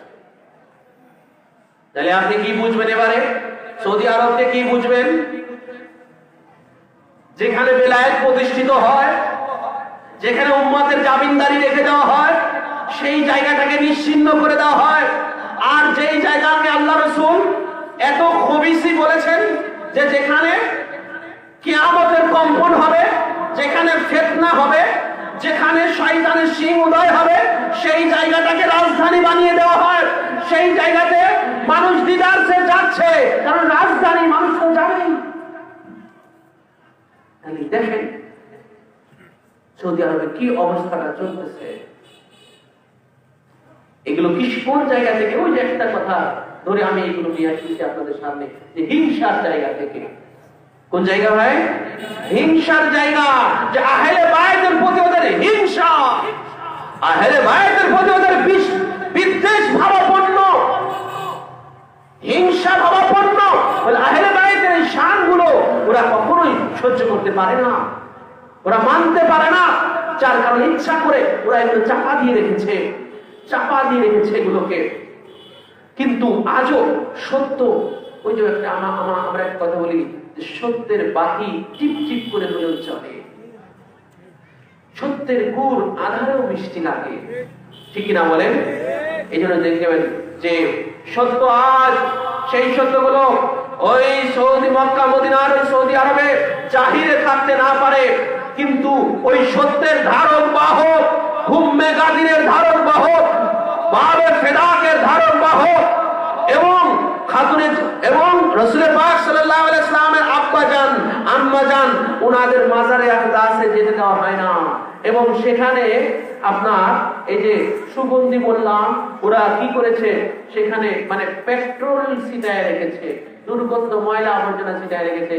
কারণ রাসূল পাক সাল্লাল্লাহু আলাইহি ওয়াসাল্লামের আব্বা জানের আম্মা জানের রওজা থেকে সবসময় এমন একটা খুশবু বের হয়, জান্নাতি খুশবু, জান্নাতি খুশবু বের হয়। এটা আমাদের শাহজাদা হুজুর পাক কিবলা ও কাবা উনি রেকর্ড করেছেন, উনি এই সত্যটাকে উদ্ঘাটন করেছেন। ওরা তো চাপা দিয়ে রেখেছে, ওখানে কেউ যেতে পারে না। কিন্তু আমাদের শাহজাদা হুজুর পাক কিবলা ও কাবা আপনারা জানেন, এই যে কিছুদিন আগে এই করোনা ভাইরাসের এই প্রকোপের পূর্বে শাহজাদা পাক একটা কাফেলা নিয়ে গিয়েছিলেন উমরা করতে, আপনারা অনেকে জানেন, ঠিক কিনা বলেন? একটা কাফেলা নিয়ে গেছিলেন ভাই, আমাদের ইন্ডিয়া বাংলাদেশের অনেক পীর ভাই বোন হুজুর পাকের এই উমরা এই সঙ্গী হয়েছিলেন।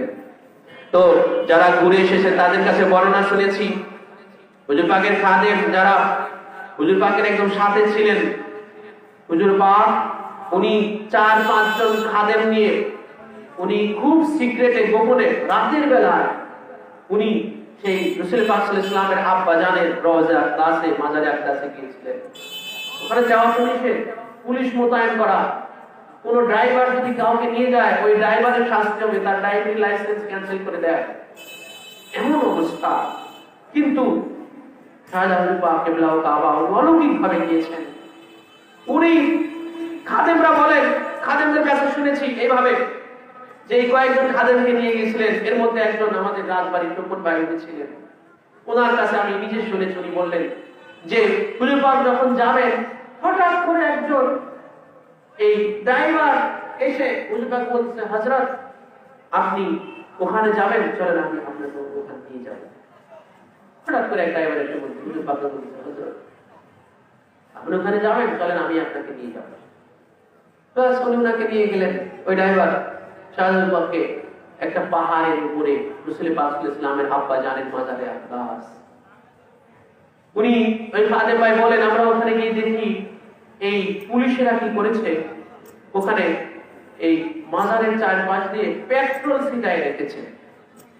পেট্রোল, দুর্গন্ধ, পেট্রোলের কিন্তু একটা গন্ধ আছে, ঠিক কিনা বলেন? পেট্রোল আপনি যেখানে মানে ছিটাবেন, ঢেলে রাখবেন, দেখুন ওখান থেকে একটা দুর্গন্ধ বেরোচ্ছে, পেট্রোলের গন্ধ বেরোচ্ছে, ঠিক কিনা বলে? এটা কেন রেখেছে জানেন? দেখেন ওরা কত বড় হিংসুক যে আমার নবীর আব্বা জানের রওজা থেকে খুশবু বেরোচ্ছে, এটা সেই খুশবু ওনারা গিয়ে পেয়েছেন। ওনারা যখন মাজারে আকদাসের একদম পাশে গিয়েছেন হুজুর পাকের সাথে, একদম পাশে গিয়ে দেখেন যে এমন খুশবু দুনিয়াতে এই খুশবু আর কোথাও নাই, জান্নাতি খুশবু ওনার আব্বা জানের কবর থেকে বেরোতেছে, বলুন সুবহানাল্লাহ। আর সেই ওই খুশবুটাকে ঢেকে দেওয়ার জন্য ওরা চারপাশে পেট্রোল ছিটিয়ে রেখেছে। এই যে হিংসা, একটা কথা থেকে দেখেন কতগুলো ঘটনা আমি আপনাদের সামনে তুলে ধরতেছি একটা একটা করে। ভাই এই সত্যগুলো আমাদেরকে জানতে হবে, কারণ এই সত্যগুলো আজকে মুসলমানদের কাছে চাপা পড়ে আছে। আজকে রাসূল পাক সাল্লাল্লাহু আলাইহি ওয়াসাল্লামের আব্বা জান আম্মা জানের শানের ব্যাপারে, ওনাদের ঈমানের ব্যাপারে মুসলমানরা আজকে অজ্ঞ হয়ে আছে।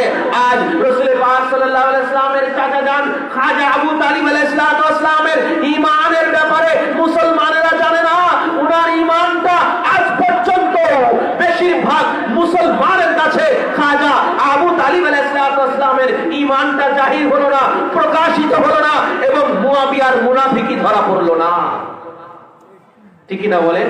খাজা আবু তালিব আলাইহিস সালামের ঈমানটা জাহির হলো না, আর মুয়াবিয়া ইবনে আবু সুফিয়ানের মুনাফিকি ধরা পড়লো না আজ পর্যন্ত অধিকাংশ মুসলমানের কাছে।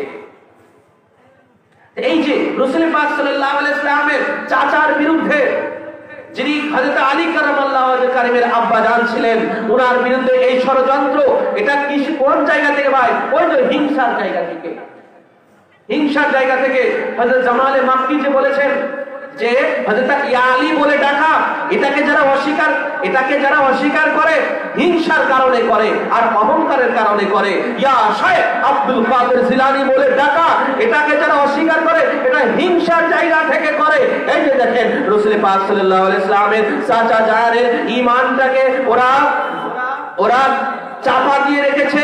আল্লাহ রাসূলের আব্বা জান আম্মা জান তাদের কবরের কাছে কাউকে যেতে দেয় না, তাদের কবরের কাছে কাউকে যেতে দেয় না।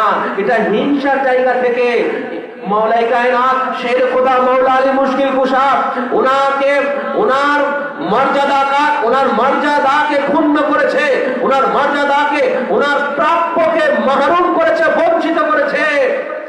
মওলাই কায়নাত শের খোদা মওলা আলী মুশকিল কুশার শান মান মর্যাদাকে ওরা চাপায়া দিয়ে রেখেছে হিংসার জায়গা থেকে।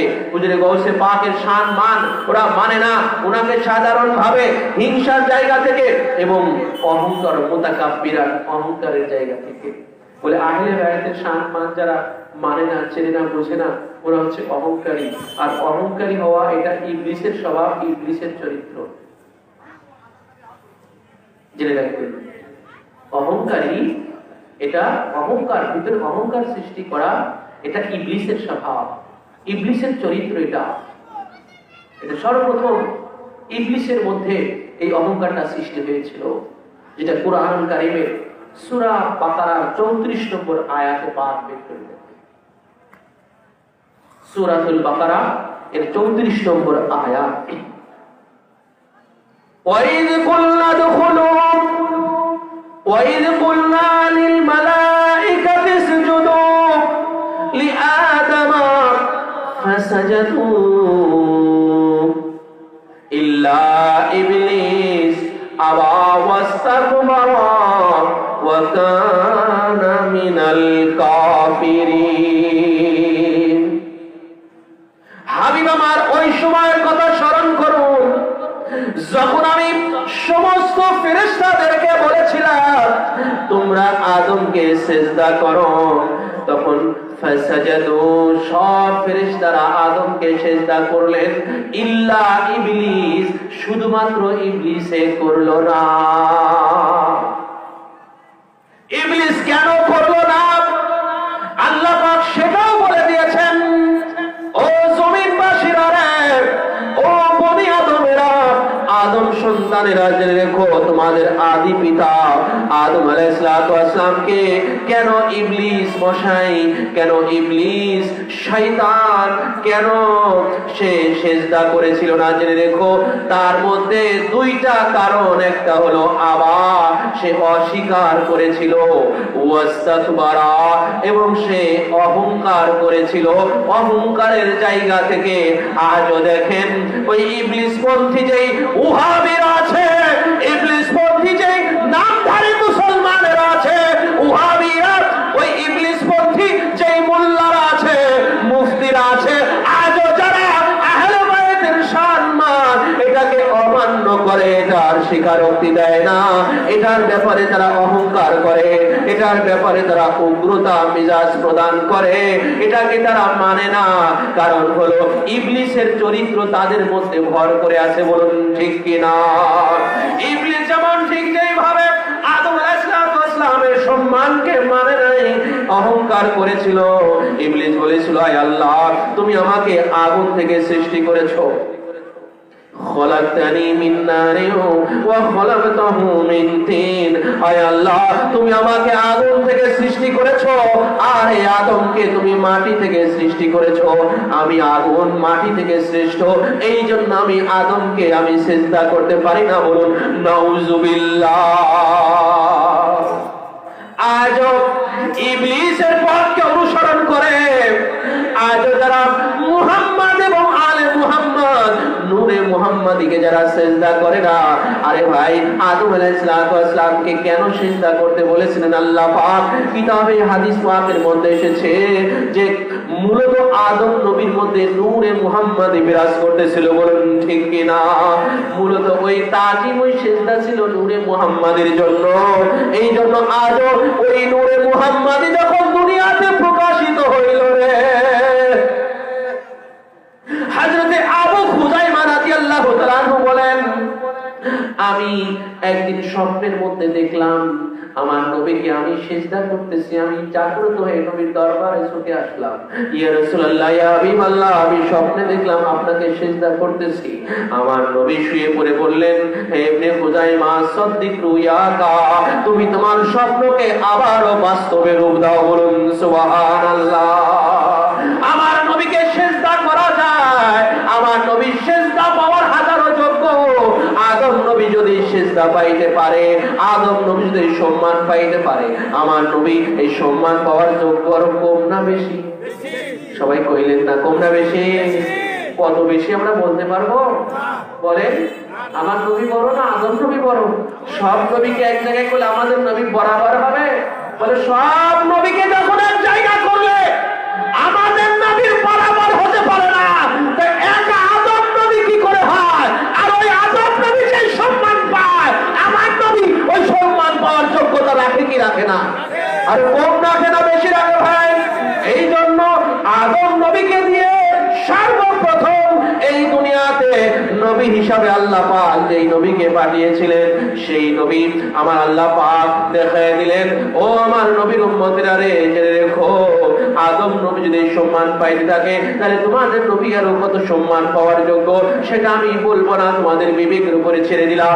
এরপরে যখন এক সাহাবী মিশকাত শরীফের মধ্যে হাদিস পাক, কিতাবুর রুয়াতের মধ্যে এবং শারহুস সুন্নাহর মধ্যে এই হাদিস পাক কানা এসেছে, আবু খুযাইমা উনি স্বপ্নে দেখে ফেলেছেন নবীকে সিজদা করতেছেন। আমার নবী আবার জাগ্রত অবস্থায় আবার সিজদা করাইছেন, ঠিক কিনা বলেন? বলে ভাই, আমার নবী যদি সিজদার পাওয়ার যোগ্য না হয় তাহলে তো ওনাকে নিষেধ করে দিয়েছেন, খবরদার, যে স্বপ্ন দেখছো ওই স্বপ্নই থাক, এটা খবরটা তুমি আর কাউকে বলো না, ঠিক কিনা বলেন? কিন্তু হুজুর বাস্তবে আবার সিজদা করাইছেন, ঠিক কিনা বলেন? জায়েজ আছে কি নাই? আছে। মুল্লাই খালি বুঝতো না, মুল্লাই বুঝতো না, মুফতি বুঝতো না। কেন কেন বুঝতো না? ওই যে ইবলিসের চরিত্রের ভিতরে, ঠিক না বলে? আসে নাকি হিংসা আর অহংকার, হিংসা আর অহংকার, অমান্যতা, মান্য করে না, মানে না, অস্বীকার করে। আর হচ্ছে অহংকার, অহংকারের জায়গা থেকে অস্বীকার করে। এজন্য ভিতরে অহংকার সৃষ্টি হওয়া, রাসূল পাক সাল্লাল্লাহু আলাইহি ওয়াসাল্লাম এবং ওনার খানদান পাক আহলে বায়তের শান মান মর্যাদার ব্যাপারে কেউ যখন অহংকার করলো, জেনে রাখবেন ইবলিসের উপরে ভর করেছে। সে যত বড় মোল্লা হোক, মৌলবী হোক, মৌলানা হোক, মুফতি হোক, ঠিক কিনা বলেন? ওর উপরে মনে করেন ইবলিস ভর করেছে, যার কারণে এগুলো মানতেছে না, অস্বীকার করতেছে, ঠিক কিনা বলেন? এই জন্য হযরতে জামালে সৈয়দ মুফতি জামালে মাক্কি হানাফি রাহমাতুল্লাহি আলাইহি উনি বলেছেন যে এগুলো হলো মুতাকাব্বির, এগুলো হলো অহংকারী, এরা হলো অহংকার।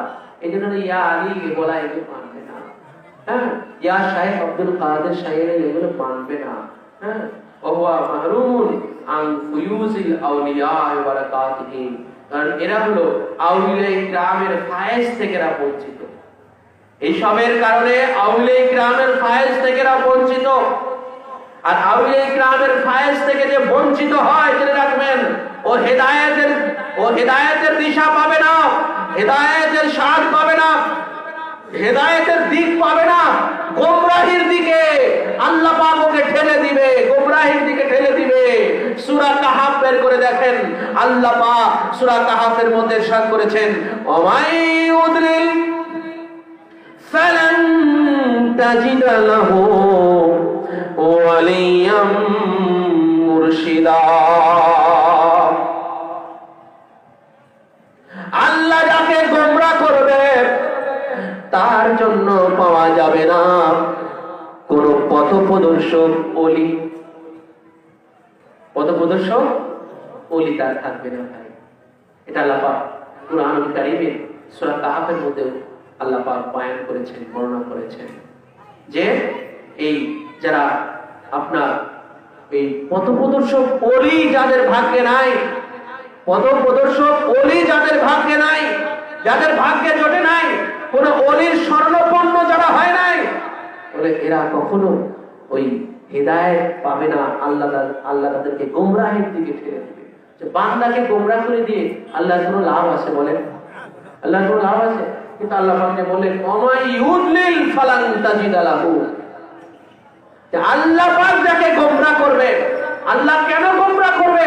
কারণ কোন পদপ্রদর্শক অলিমুখী যখন কেউ না হয়, কোন অলির দ্বারস্থ না হয়, কোন অলির শরণাপন্ন না হয়, অলিকে না ধরে, অলিকে না চেনে না জানে, আল্লাহ পাক তার উপরে এতটা নারাজ হয়ে যায় যে নারাজির কারণে, অসন্তুষ্টির কারণে আল্লাহ পাক গোমরাহের দিকে ঠেলে দেয়।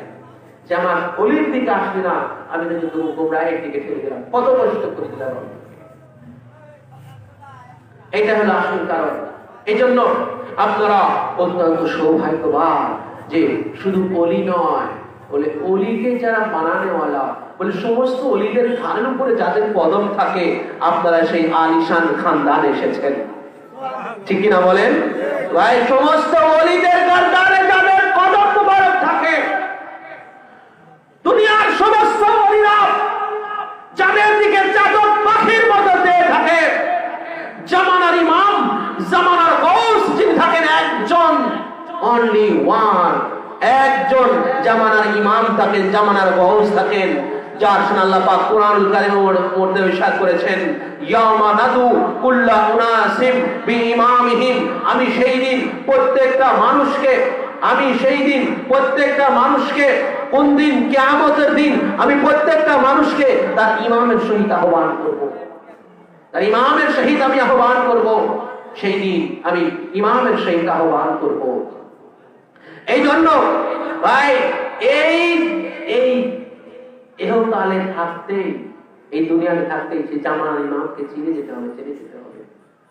এই সব ওলিরা ওই জামানার ইমামের দিকে চাতক পাখির মতো তাকিয়ে থাকে, উনি যে দিকে ইশারা দেন আল্লাহর ওলিরা সেই দিকেই তারা গমন করে, সেই দিকেই মুখাপেক্ষী হওয়া।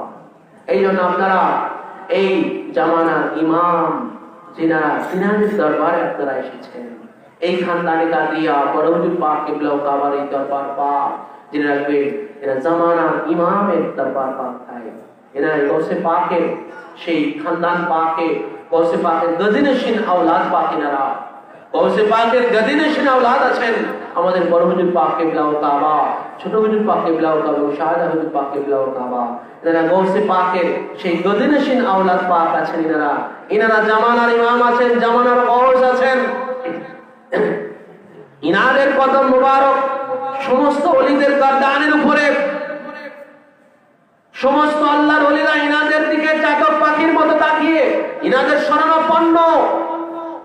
যে আল্লাহর ওলিদের শানে আল্লাহ পাক কুরআনুল কারীমের মধ্যে ইরশাদ করেছেন আলা ইন্না আউলিয়া আল্লাহি লা খাউফুন আলাইহিম ওয়ালা হুম ইয়াহজানুন, জেনে রেখো যে আমার যারা আল্লাহর ওলি আছে, এদের না আছে কোনো ভয়, এদের না আছে কোনো চিন্তা, ইহকালে পরকালে এদের কোনো চিন্তা নাই, এরা কখনো কোনো পেরেশানিও হয় না, চিন্তিত হয় না, এরা দুনিয়ার কোনো বিষয়ে এদের কোনো ভয় নাই, না আখিরাতের কোনো বিষয়ে এদের উপরে কোনো ভয় কাজ করে।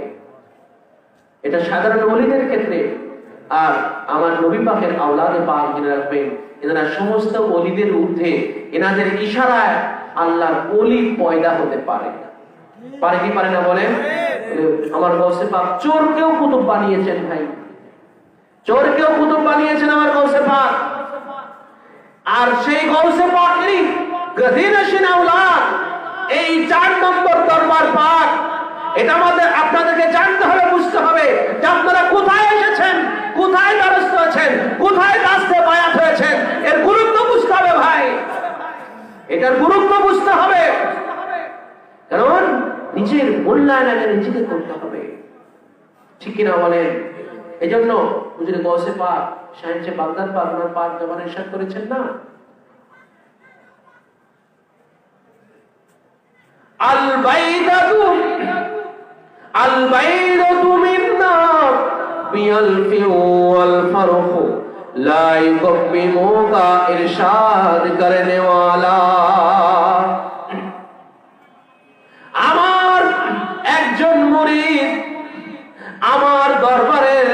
একটা ডিম অন্য দরবারের হাজারো বাচ্চা অপেক্ষাও শক্তিশালী, বেশি শক্তি রাখে। আমার দরবারে একটা ডিম অন্য দরবারের হাজার বাচ্চা থেকেও বেশি শক্তি রাখে। অর্থাৎ আমার হুজুরে গৌসে পাক এই ডিম আর বাচ্চা দ্বারা কি বুঝিয়েছেন? আমার দরবারে একটা আদনা মুরিদ অন্য দরবারে হাজার পীর থেকেও শ্রেষ্ঠ, অন্য দরবারে হাজার পীর থেকেও শ্রেষ্ঠ। এটা আমাদের মাথায় রাখতে হবে ভাই। এই জন্য আমাদের চিন্তা চেতনা যেন অন্যদিকে চলে না যায়, আমাদের হাত যেন অন্যদিকে চলে না যায়। যারা বড় হুজুর পাকের হাতে হাত দিয়েছেন, আমার বড় হুজুর পাক গৌসে পাকের গদিনশীন, গৌসে পাকের গৌসিয়াতের গদিনশীন সাজ্জাদানশীন হুজুর পাক আছেন, বড় হুজুর পাক কিবলা ও কাবা, উনার হাতে যারা দস্তে বায়াত হলো ওই হাতটা গৌসে পাকের হাতের সাথে মিলে গেল। বড় হুজুর পাকের দামান যে ধরলো, বড় হুজুর পাকের দামান ধরে যে বায়াত হলো, সে স্বয়ং গৌসে পাকের দামানই ধরে নিল। নারে তাকবীর, নারে রিসালাত, নারে হায়দারি, নারে হাসান, নারে হুসাইন, নারে গৌস। বড় হুজুর পাক কিবলা ও কাবা, ছোট হুজুর পাক কিবলা ও কাবা, বড় শান্ত হুজুর পাক কিবলা ও কাবা, দীন ইসলাম, আঞ্জুমানি কাদরিয়া, নারে তাকবীর।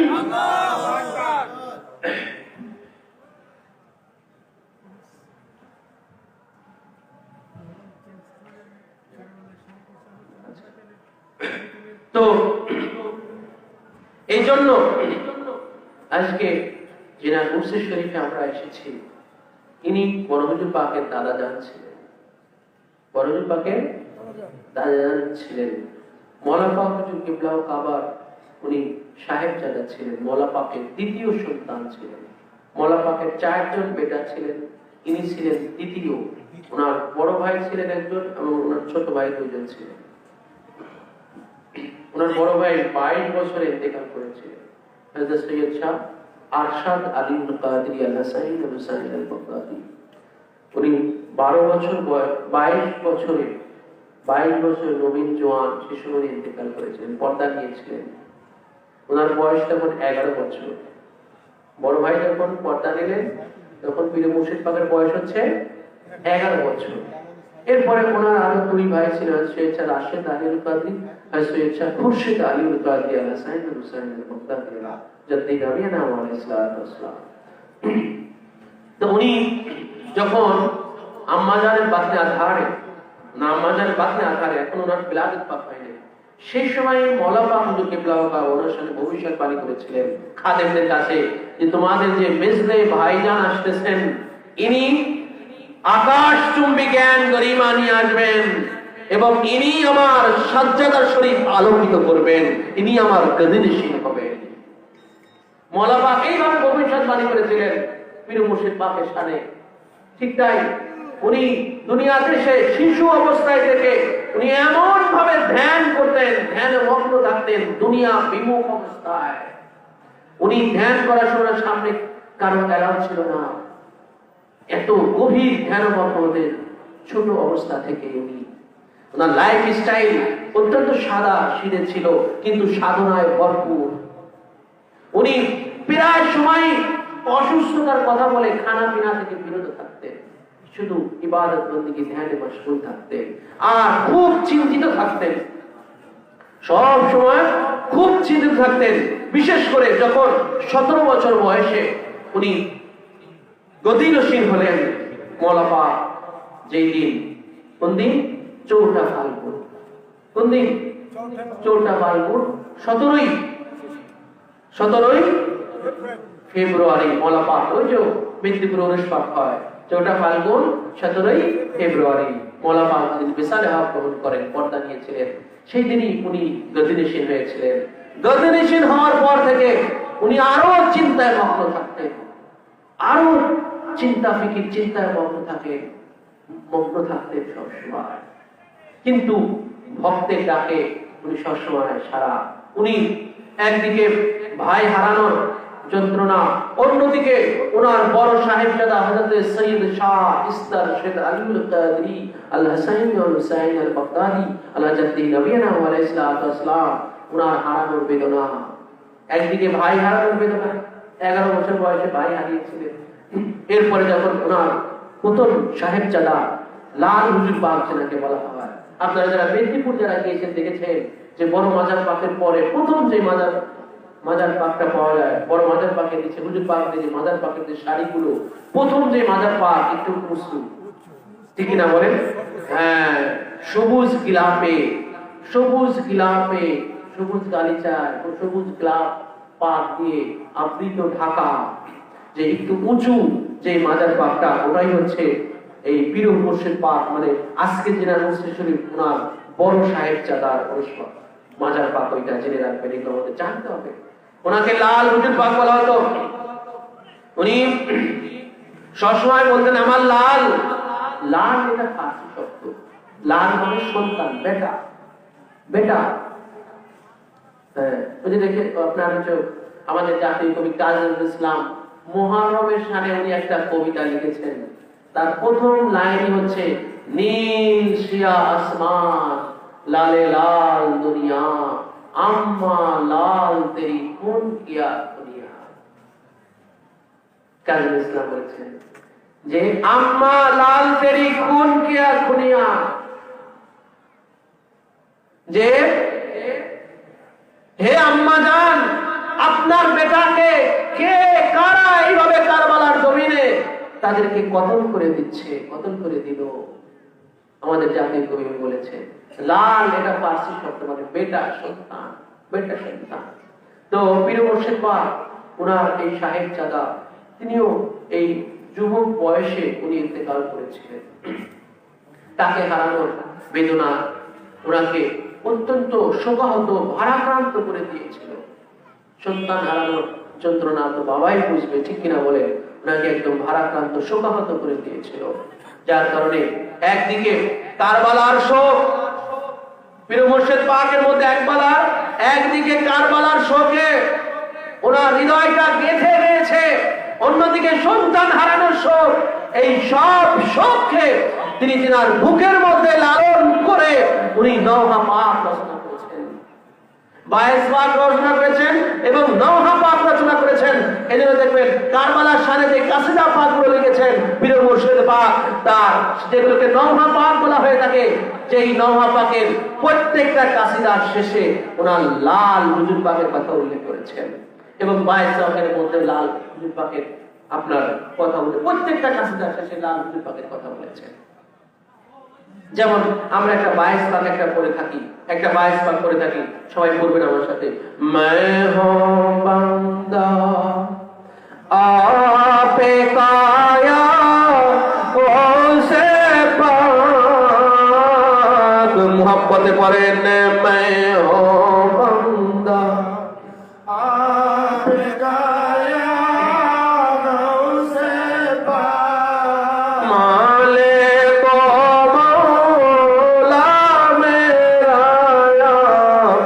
ओसे पाक, माले को मौला मेरा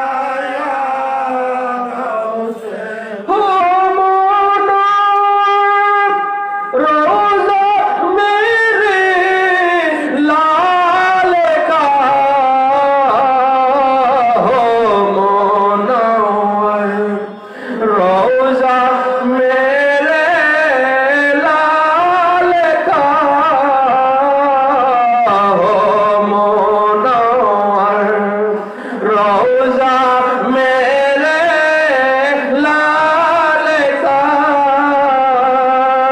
ये लेते जाए है लाया गौसे पाक, ये लेते जाए है वाया गौसे मातो है, ए मेरा या गौसे पाक, मैं हो बंदा आपका या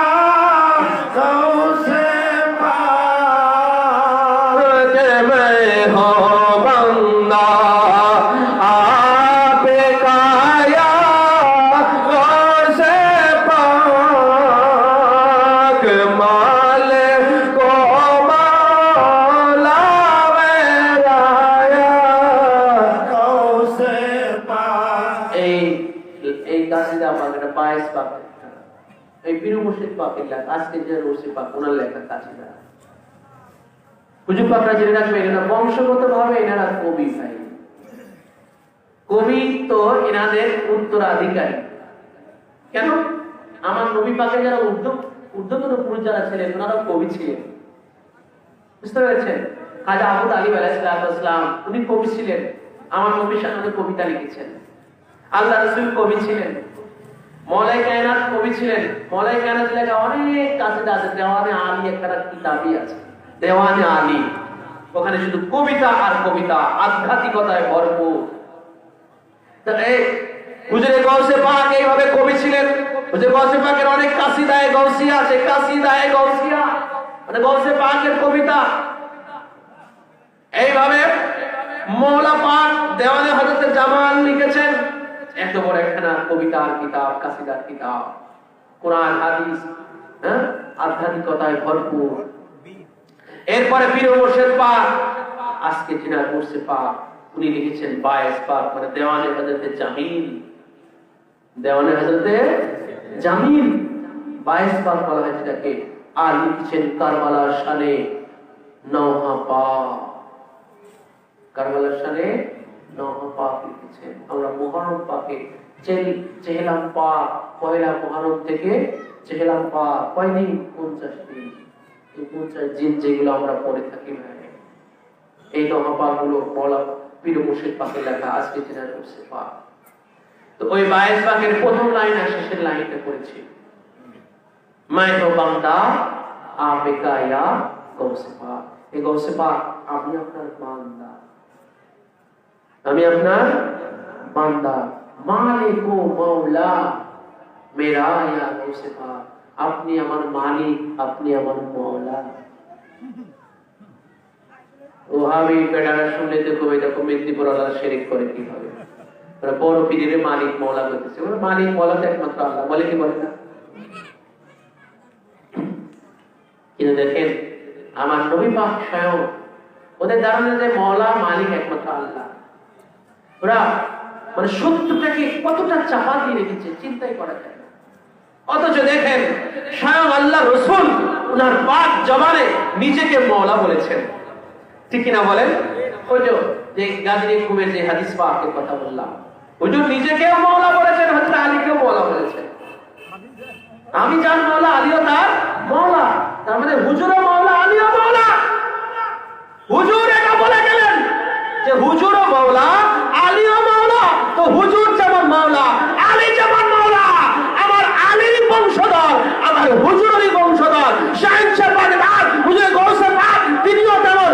আওয়াই হুজুর কার মাওলা, আলী কার মাওলা? হুজুর জেনে রাখবেন तमाम মানবতার মাওলা, আল্লাহ রাসূল तमाम জিন জাতির মাওলা, तमाम ইনসানের মাওলা, तमाम ফেরেশতা কুলের মাওলা, 11,000 মাখলুকাতের মাওলা আমার আপনার নবী। ঠিক তেমনি ভাবে মাওলাই কায়নাত শের খোদা মাওলা আলী মুশকিল কুশা तमाम মানব জাতির মাওলা, तमाम জিন ইনসানের মাওলা, तमाम ফেরেশতা কুলের মাওলা, तमाम সাহাবায়ে কিরামের মাওলা, तमाम ওলিদের মাওলা। ঠিক তেমনি ভাবে तमाम উম্মতের মাওলা শের খোদা মাওলা আলী মুশকিল কুশা। ঠিক তেমনি ভাবে আল্লাহ রাসূল যখন মাওলা, হযরত আলী যেমন মাওলা, উনাদের উত্তরাধিকারী সূত্রে শাহেনশাহ বাগদাদ পাক উনিও तमाम উম্মতের মাওলা হয়ে গেছেন।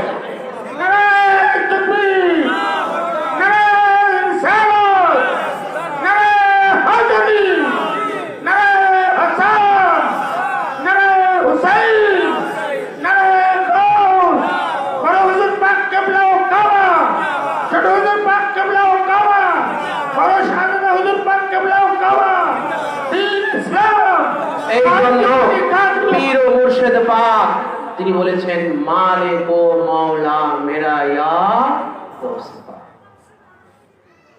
এটা ভাই ডকুমেন্টারি, এটা ডকুমেন্টারি কথা যে ওনারা মাওলা, ওনারা মালিক। আল্লাহ তো অলিনল আছেন, সর্বে সর্বা তো আল্লাহ আছেন, মালিক মাওলা, ঠিক কিনা বলেন? কিন্তু এই মাওলাই তো উম্মতের মাওলাই তো, জিনসানের মাওলাই তো, আল্লাহ পাক ওনাদের করে দিয়েছেন জমিনে, আল্লাহ পাক ওনাদের করে দিয়েছেন। তো তিনি বলেছেন যে হো মুনাওয়ার রওজা মেরে লাল কা, আমার লালের রওজা পাক মুনাওয়ার করে দাও, আলোকিত করে দাও, জালওয়াগার করে দাও। मत दुआ है ये मेरा, मत दुआ है ये मेरा या মুসফা। এটাই আমার মত মানে দোয়া, এটাই আমার প্রার্থনা, এটাই আমার আকুল প্রার্থনা, এটাই আমার আকুল নিবেদন আবেদন যে হে গৌসে পাক, আমার লাল, আমার বেটা যে আমার সামনে যে পর্দায় চলে গেল, তার রওজাটাকে মুনাওয়ার করে দাও, আলোকিত করে দাও।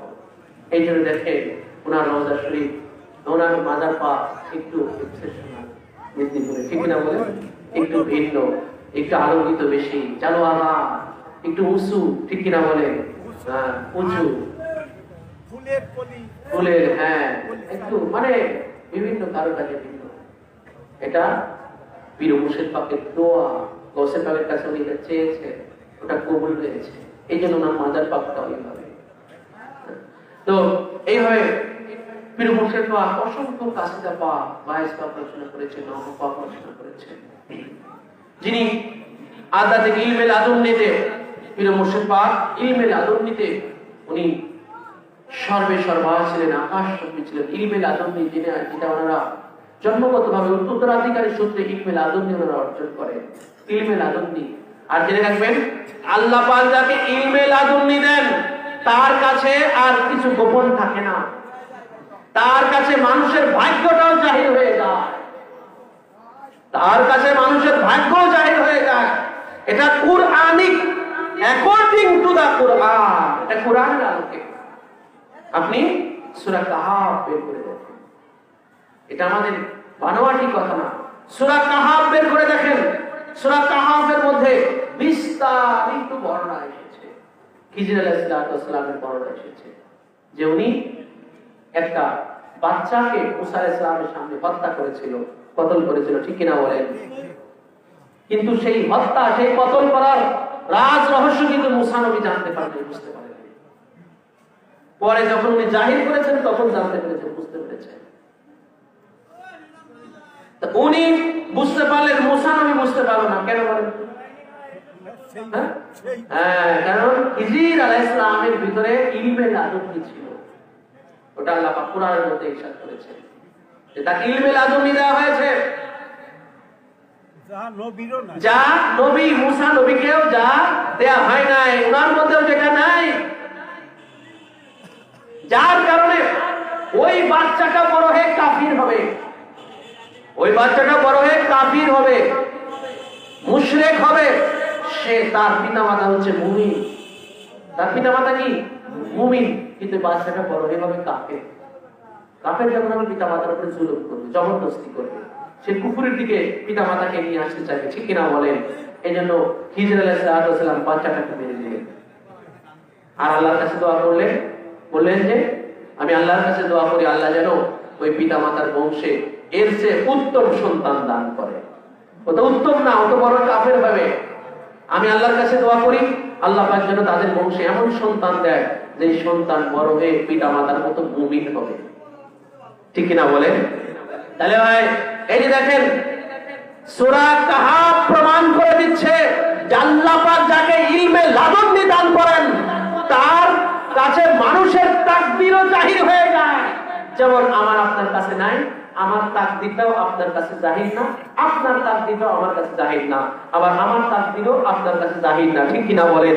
আমার ভাগ্যে কি আছে আপনিও জানেন না, আপনার ভাগ্যে কি আছে আমিও জানি না, ঠিক তবে ঠিক। কারণ কি? কারণ আমার মধ্যে ইলমে লাদুন্নি নাই, আপনার মধ্যে ইলমে লাদুন্নি নাই, যার কারণে আমার আপনার কাছে এটা গায়রে মালুম, অজ্ঞাত, অজ্ঞাত, গায়রে মালুম, অজ্ঞাত।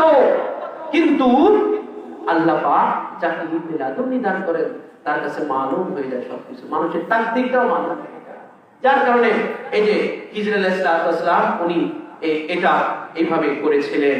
তো আমার নবীর বংশে আল্লাহ পাক প্রত্যেককে এই একেবারে মাদারে জাত থেকে একেবারে ইলমে লাদুন্নি দিয়ে ইনাদেরকে ইলমে লাদুন্নি নিয়ে ইনারা দুনিয়াতে আসেন, ইলমে লাদুন্নি প্রাপ্ত হয়ে দুনিয়াতে আসে, যেটা পীর মুর্শিদ পাক ছিলেন। ওনার একটা কারামত পাক আমি আপনাদের সামনে তুলে ধরবো, যেটা থেকে আপনাদের কাছে পরিস্ফুটিত হবে। কোরআন থেকে যেন আমি আগে থেকে বলে দিলাম, কারণ এটাকে অনেকে অস্বীকার করে, যে কোরআন থেকে আগে বলে দিলাম, সেটা হলো এই হযরতে পীর ও মুর্শিদ পাক ওনার জামানাতে, উনি তো ব্রিটিশ পিরিয়ডে, ওনার জামানাটা ছিল ব্রিটিশ পিরিয়ডে। হ্যাঁ, তো ওনার জামানাতে আপনার বড় বড় ব্যক্তিত্ব ওনার ভক্ত ছিল, মুসলিম এবং গয়রে মুসলিম বলে। গয়রে মুসলিম মানে হিন্দুদের ভিতরে কলকাতায়, হিন্দুদের মধ্যে কলকাতায় যারা বড় বড় ডাক্তার ছিলেন, বড় বড় নাম করা চিকিৎসক ছিলেন, ওনার দরবারে আসা যাওয়া করত, ওনাকে গুরুজি মানত, গুরুজি বলতেন, ওনাকে সম্মান করতেন, অনার করতেন বড় বড় হিন্দু ডাক্তারেরাও। এরপরে মুসলমানদের মধ্যে অনেক বড় বড় ব্যক্তিত্ব পীর মুর্শিদ পাকের মুরিদ ছিলেন, ভক্ত ছিলেন। যেমন এমনই একজন হচ্ছেন সৈয়দ আমিরউদ্দিন হুসাইন, উনি প্রাক্তন প্রিন্সিপাল হুসাইনিয়া সিনিয়র মাদ্রাসা অষ্টগ্রাম, এই যে কিশোরগঞ্জ। তখন তো সব এক ছিল, তখন তো কি ছিল? হ্যাঁ, ভারতবর্ষ তখন তো সব এক। আপনার একেবারে এই ভারত পাকিস্তান, আমাদের যে বাংলাদেশ, তখন তো সব ভারত ছিল, তখন তো কোনো ডিভিশন ছিল না, পাসপোর্ট ছিল না, ভিসা ছিল না, ঠিক কিনা বলে? সবই একটা দেশ ছিল তখন। তো উনি এই কিশোরগঞ্জের অষ্টগ্রামের একটা সিনিয়র মাদ্রাসার উনি মানে প্রিন্সিপাল ছিলেন, সৈয়দ আমিরউদ্দিন হুসাইন। উনি বলেন যে আমার ভাই মঞ্জুরুল আলম কাদরী সাহেবের অনুরোধে আমাদের আকা মাওলা হুজুর পীর ও মুর্শিদ কেবলা ও কাবা স্মরণে কিছু লিখতে, যা নালায়েকের পক্ষে তাহার মতো মহান হাস্তির সম্বন্ধে কোনো কিছু বর্ণনা করা অসম্ভব। উনি একজন প্রিন্সিপাল হয়ে বলতেছেন যে পীর ও মুর্শিদ পাক উনি একজন মহান হাস্তি, যিনার শানে লেখা হওয়া অসম্ভব। তারপরে উনি বলতেছেন যে তবু এই পুণ্য কর্মে ফায়েজ লাভ করার মানুষে নিবেদন করছি, বলে ব্রিটিশের যুগে আমার বয়স যখন 12 থেকে 13 বছর, সেই সময় আমার আব্বাজান মরহুম খান বাহাদুর সৈয়দ মুয়াজ্জেম হোসেন কাদরী তৎকালীন অবিভক্ত বাংলার শিক্ষামন্ত্রী ছিলেন। বুঝেছেন? সৈয়দ আমির আলী উনি একজন সিনিয়র মাদ্রাসার, উনি একজন প্রিন্সিপাল। ওনার আব্বা ছিলেন তৎকালীন অবিভক্ত, মানে অবিভক্ত মানে কি, যখন বিভক্ত হয়নি, যখন বিভক্ত হয় নাই, সে অবিভক্ত বাংলার শিক্ষামন্ত্রী ছিলেন। কে? এই যে সৈয়দ আমির উদ্দিন হুসাইন, ওনার আব্বাজান কি নাম? খান বাহাদুর সৈয়দ মুয়াজ্জেম হোসেন কাদরী। উনিও পীর মুর্শিদ পাকের মুরিদ ছিলেন। আর উনার বয়স তখন মাত্র 12 থেকে 13 বছর। তো উনি বলেন যে প্রায় তালতলা খানকা শরীফ হুজুর পাকের জিয়ারত করার সৌভাগ্য লাভ করেছি। বলে আমার আব্বাজানের সাথে আমি প্রায় ওই পীর মুর্শিদ পাকের জিয়ারত দিয়েছি, আমি ওই তালতলা 22 নম্বর খানকা পাকে গিয়ে। ওনার আব্বাজান যখন শিক্ষা দেখেন মন্ত্রী হয়েও হুজুর পাকের দরবারে আসতেন। তো উনি বলেন যে একদিনের ঘটনা, আমরা দরবার পাকে বসে আছি, এমন সময় কবি কায়কোবাদ হাজিরি দিতে আসলেন। কবি কায়কোবাদ উনি বাঙালি একজন বিখ্যাত যশোর কবি ছিলেন। কবি কায়কোবাদ উনি আধ্যাত্মিক একজন কবি ছিলেন। কবি কায়কোবাদ আধ্যাত্মিক কবি ছিলেন। ওনার লেখা অনেক কবিতা এখনো বাংলা সাহিত্যে আজও পাঠ্যপুস্তক হিসেবে প্রণয়ন আছে। কবি কায়কোবাদ অনেক নাম করা কবি, উনি একজন আধ্যাত্মিক কবি, আল্লাহওয়ালা কবি ছিলেন। এই কবি কায়কোবাদ উনি পীর মুর্শিদ পাকের মুরিদ ছিলেন। ভাই আজকে যে না রোডসে শরীফ, ওনার মুরিদ ছিলেন কবি কায়কোবাদ। উনি যখন হাজিরি দিতে আসলেন, সে যুগের বাঙালি কবিদের মধ্যে তিনি একজন প্রথিত যশা কবি ছিলেন। ওই যে বাঙালি কবিদের মধ্যে খুব চট ছিল না, আজ ওনার নামটা প্রচুর। আর বিসর্জন বা মুহররম শরীফ নামে একটি মহাকাব্য রচনা করে হুজুর পাকের নামে উৎসর্গ করেছিলেন। এই কবি কায়কোবাদ মুহররমের সালে একটা কাব্য রচনা করেছিলেন, যে কাব্যটা হুজুর পাকের কদমে রচনা করেছিলেন। সালাম মাসনুনের পর কবি কায়কোবাদ পীর মুর্শিদ সমীপে আরজ করেন, হুজুর পাক আমার শরীর খুব খারাপ, দোয়া করুন। তৎক্ষণাৎ হুজুর পাক কেবলা ইরশাদ ফরমালেন, ভাই আপ और 10 बरस जीते रहेंगे। হুজুর বললেন যে ভাই কবি কাই কবার বলে পরেশানি হওয়ার কিছু নাই, আপনি যতই অসুস্থ হন আরো 10 বছর বাঁচবেন। দেখেন তাকদীর, আপনি কত বছর বাঁচবেন এটা আপনার তাকদীর, ঠিক কিনা বলেন? আমি বলতে পারবো না, আপনি আমারটা বলতে পারবেন না। হুজুর পাক বলে দিলেন কাইকোবাদকে, ভাই আপনি আরো 10 বছর বাঁচবেন। কি করে বলতে পারলেন ভাই? বলতে পারবেন এই যে এই ঘটনাটাই ভাই, যে এই ওহাবি মাইন্ডের মোল্লারা শুনে বলবে এটা শিরক, কারণ তাকদীর বলা এটা শিরক বলবে, ঠিক কিনা বলেন? কিন্তু দেখেন কোরআনের মধ্যে থেকে প্রমাণিত হয়েছে, কোরআন থেকে আগে প্রমাণ করে দিয়েছে এই কারণে যে আপনার এই খিজির আলাইহিস সালাম যদি ভাই একজনের তাকদীর দেখে তাকে কতল করে দিতে পারে, একজনের তাকদীর, একটা বাচ্চার তাকদীর দেখে তাকে কতল করে দিতে পারে, আল্লাহ পাক সেটা কোরআনের মধ্যে নাযিল করেন। আর আমার নবীর বংশ যারা ইমামুজ জামান, গৌসে জামান, পীর ও মুর্শিদ পাক, আমার নবীর আকাসুল খাজ বংশধর, আমার পীর ও মুর্শিদ পাকের দরবারে খিজির আলাইহিস সালাম তিনি এখনো বাঁচা আছেন, কিয়ামত পর্যন্ত ওনার কোনো মৃত্যু নাই। উনি মুসা নবীর জামানাতে ছিলেন, ঈসা নবীর জামানাতে ছিলেন, আমাদের নবীর জামানাতে ছিলেন, মাওলাই কায়নাত পাকের জামানাতে ছিলেন, শাহিনশাহ বাগদাদ পাকের জামানাতে ছিলেন। শাহিনশাহ বাগদাদ পাকের জামানাতে কিতাবের মধ্যে এসেছে খিজির আলাইহিস সালাম যখন গৌসে পাকের সামনে আসতেন, গৌসে পাকের দরবারে গৌসিয়াতে আসতেন, আমার গৌসে পাকের সামনে খিজির আলাইহিস সালাম করজোরে সম্মানের সহিত দাঁড়িয়ে থাকতেন। খিজির আলাইহিস সালাম যিনি মুসা নবীর পীর, যিনি মুসা নবীর পীর ও মুর্শিদ ছিলেন, খিজির আলাইহিস সালাম সেই খিজির আলাইহিস সালামও গৌসে পাকের দরবারে সম্মানের সহিত এসে দাঁড়িয়ে থাকতেন। তো গৌসে পাকের দরবার আজও, তো এই গৌসে পাকের দরবার আজও আমার বড় হুজুর পাকের দরবার, ঠিক কিনা বলেন? এজন্য ভাই খিজির আলাইহিস সালাম আজও যদি দরবারে গৌসিয়াতে আসতে হয় তো গৌসে বড় হুজুর পাকের সামনে আসতে হয় তাকে, ঠিক কিনা বলেন? বড় হুজুর পাকের সামনে আসতে হয়। কেন? বড় হুজুর পাক জামানার ইমাম আছেন, কোথায় কুতুব লাগবে সেটা বন্টনের দায়িত্ব বড় হুজুর পাকের হাতে। কেন? খিজির আলাইহিস সালাম গৌসে পাকের কাছে আসতেন, কোন দুনিয়ার কোন দেশের কোন শহরের কুতুবিয়াত যদি খালি হয়ে যেত, কুতুবিয়াতের জায়গা যদি খালি হয়ে যেত, খিজির আলাইহিস সালাম গৌসে পাকের কাছে আসতেন। কেন? যে সেখানে কুতুব সেখানে পাঠানো, সেখানে কুতুবকে সেট করা, এটা গৌসে পাকের দায়িত্ব, গৌসে পাকের দায়িত্ব।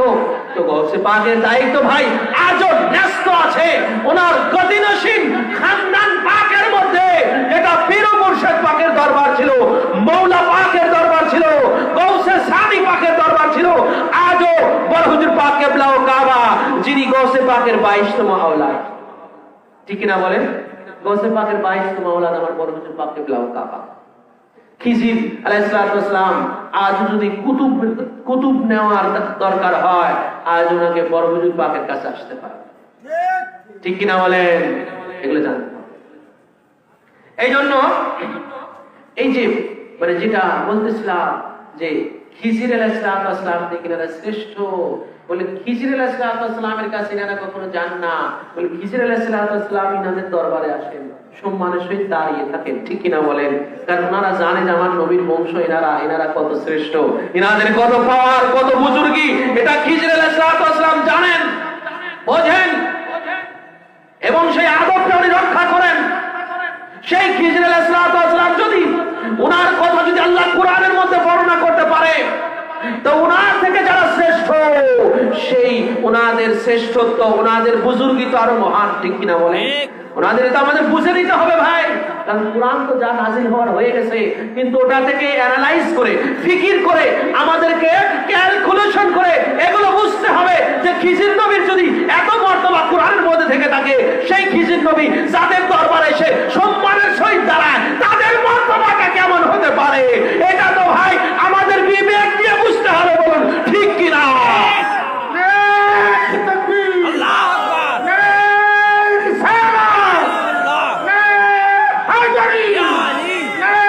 Hasan!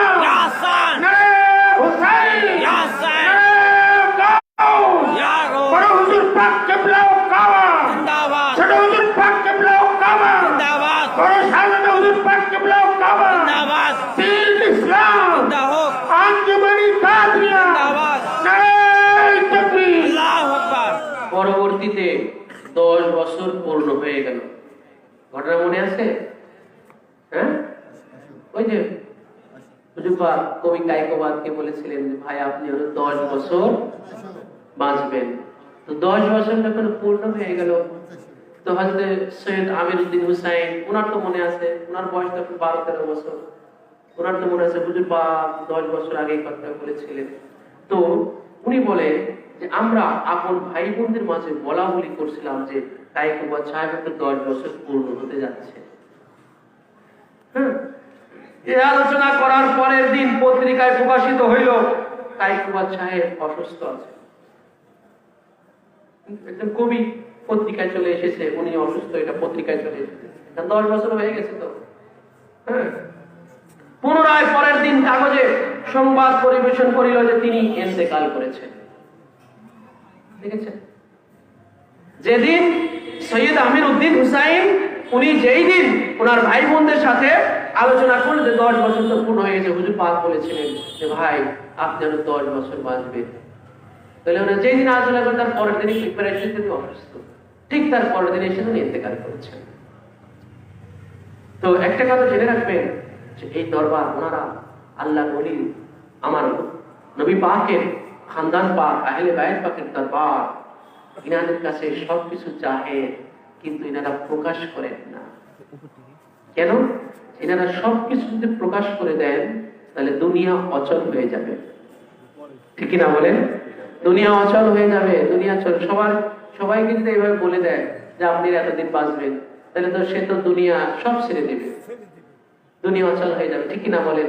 দুনিয়া অচল হয়ে যাবে। এই জন্য আল্লাহর ওলিদের এটাই সবচেয়ে বড় বুজুর্গি।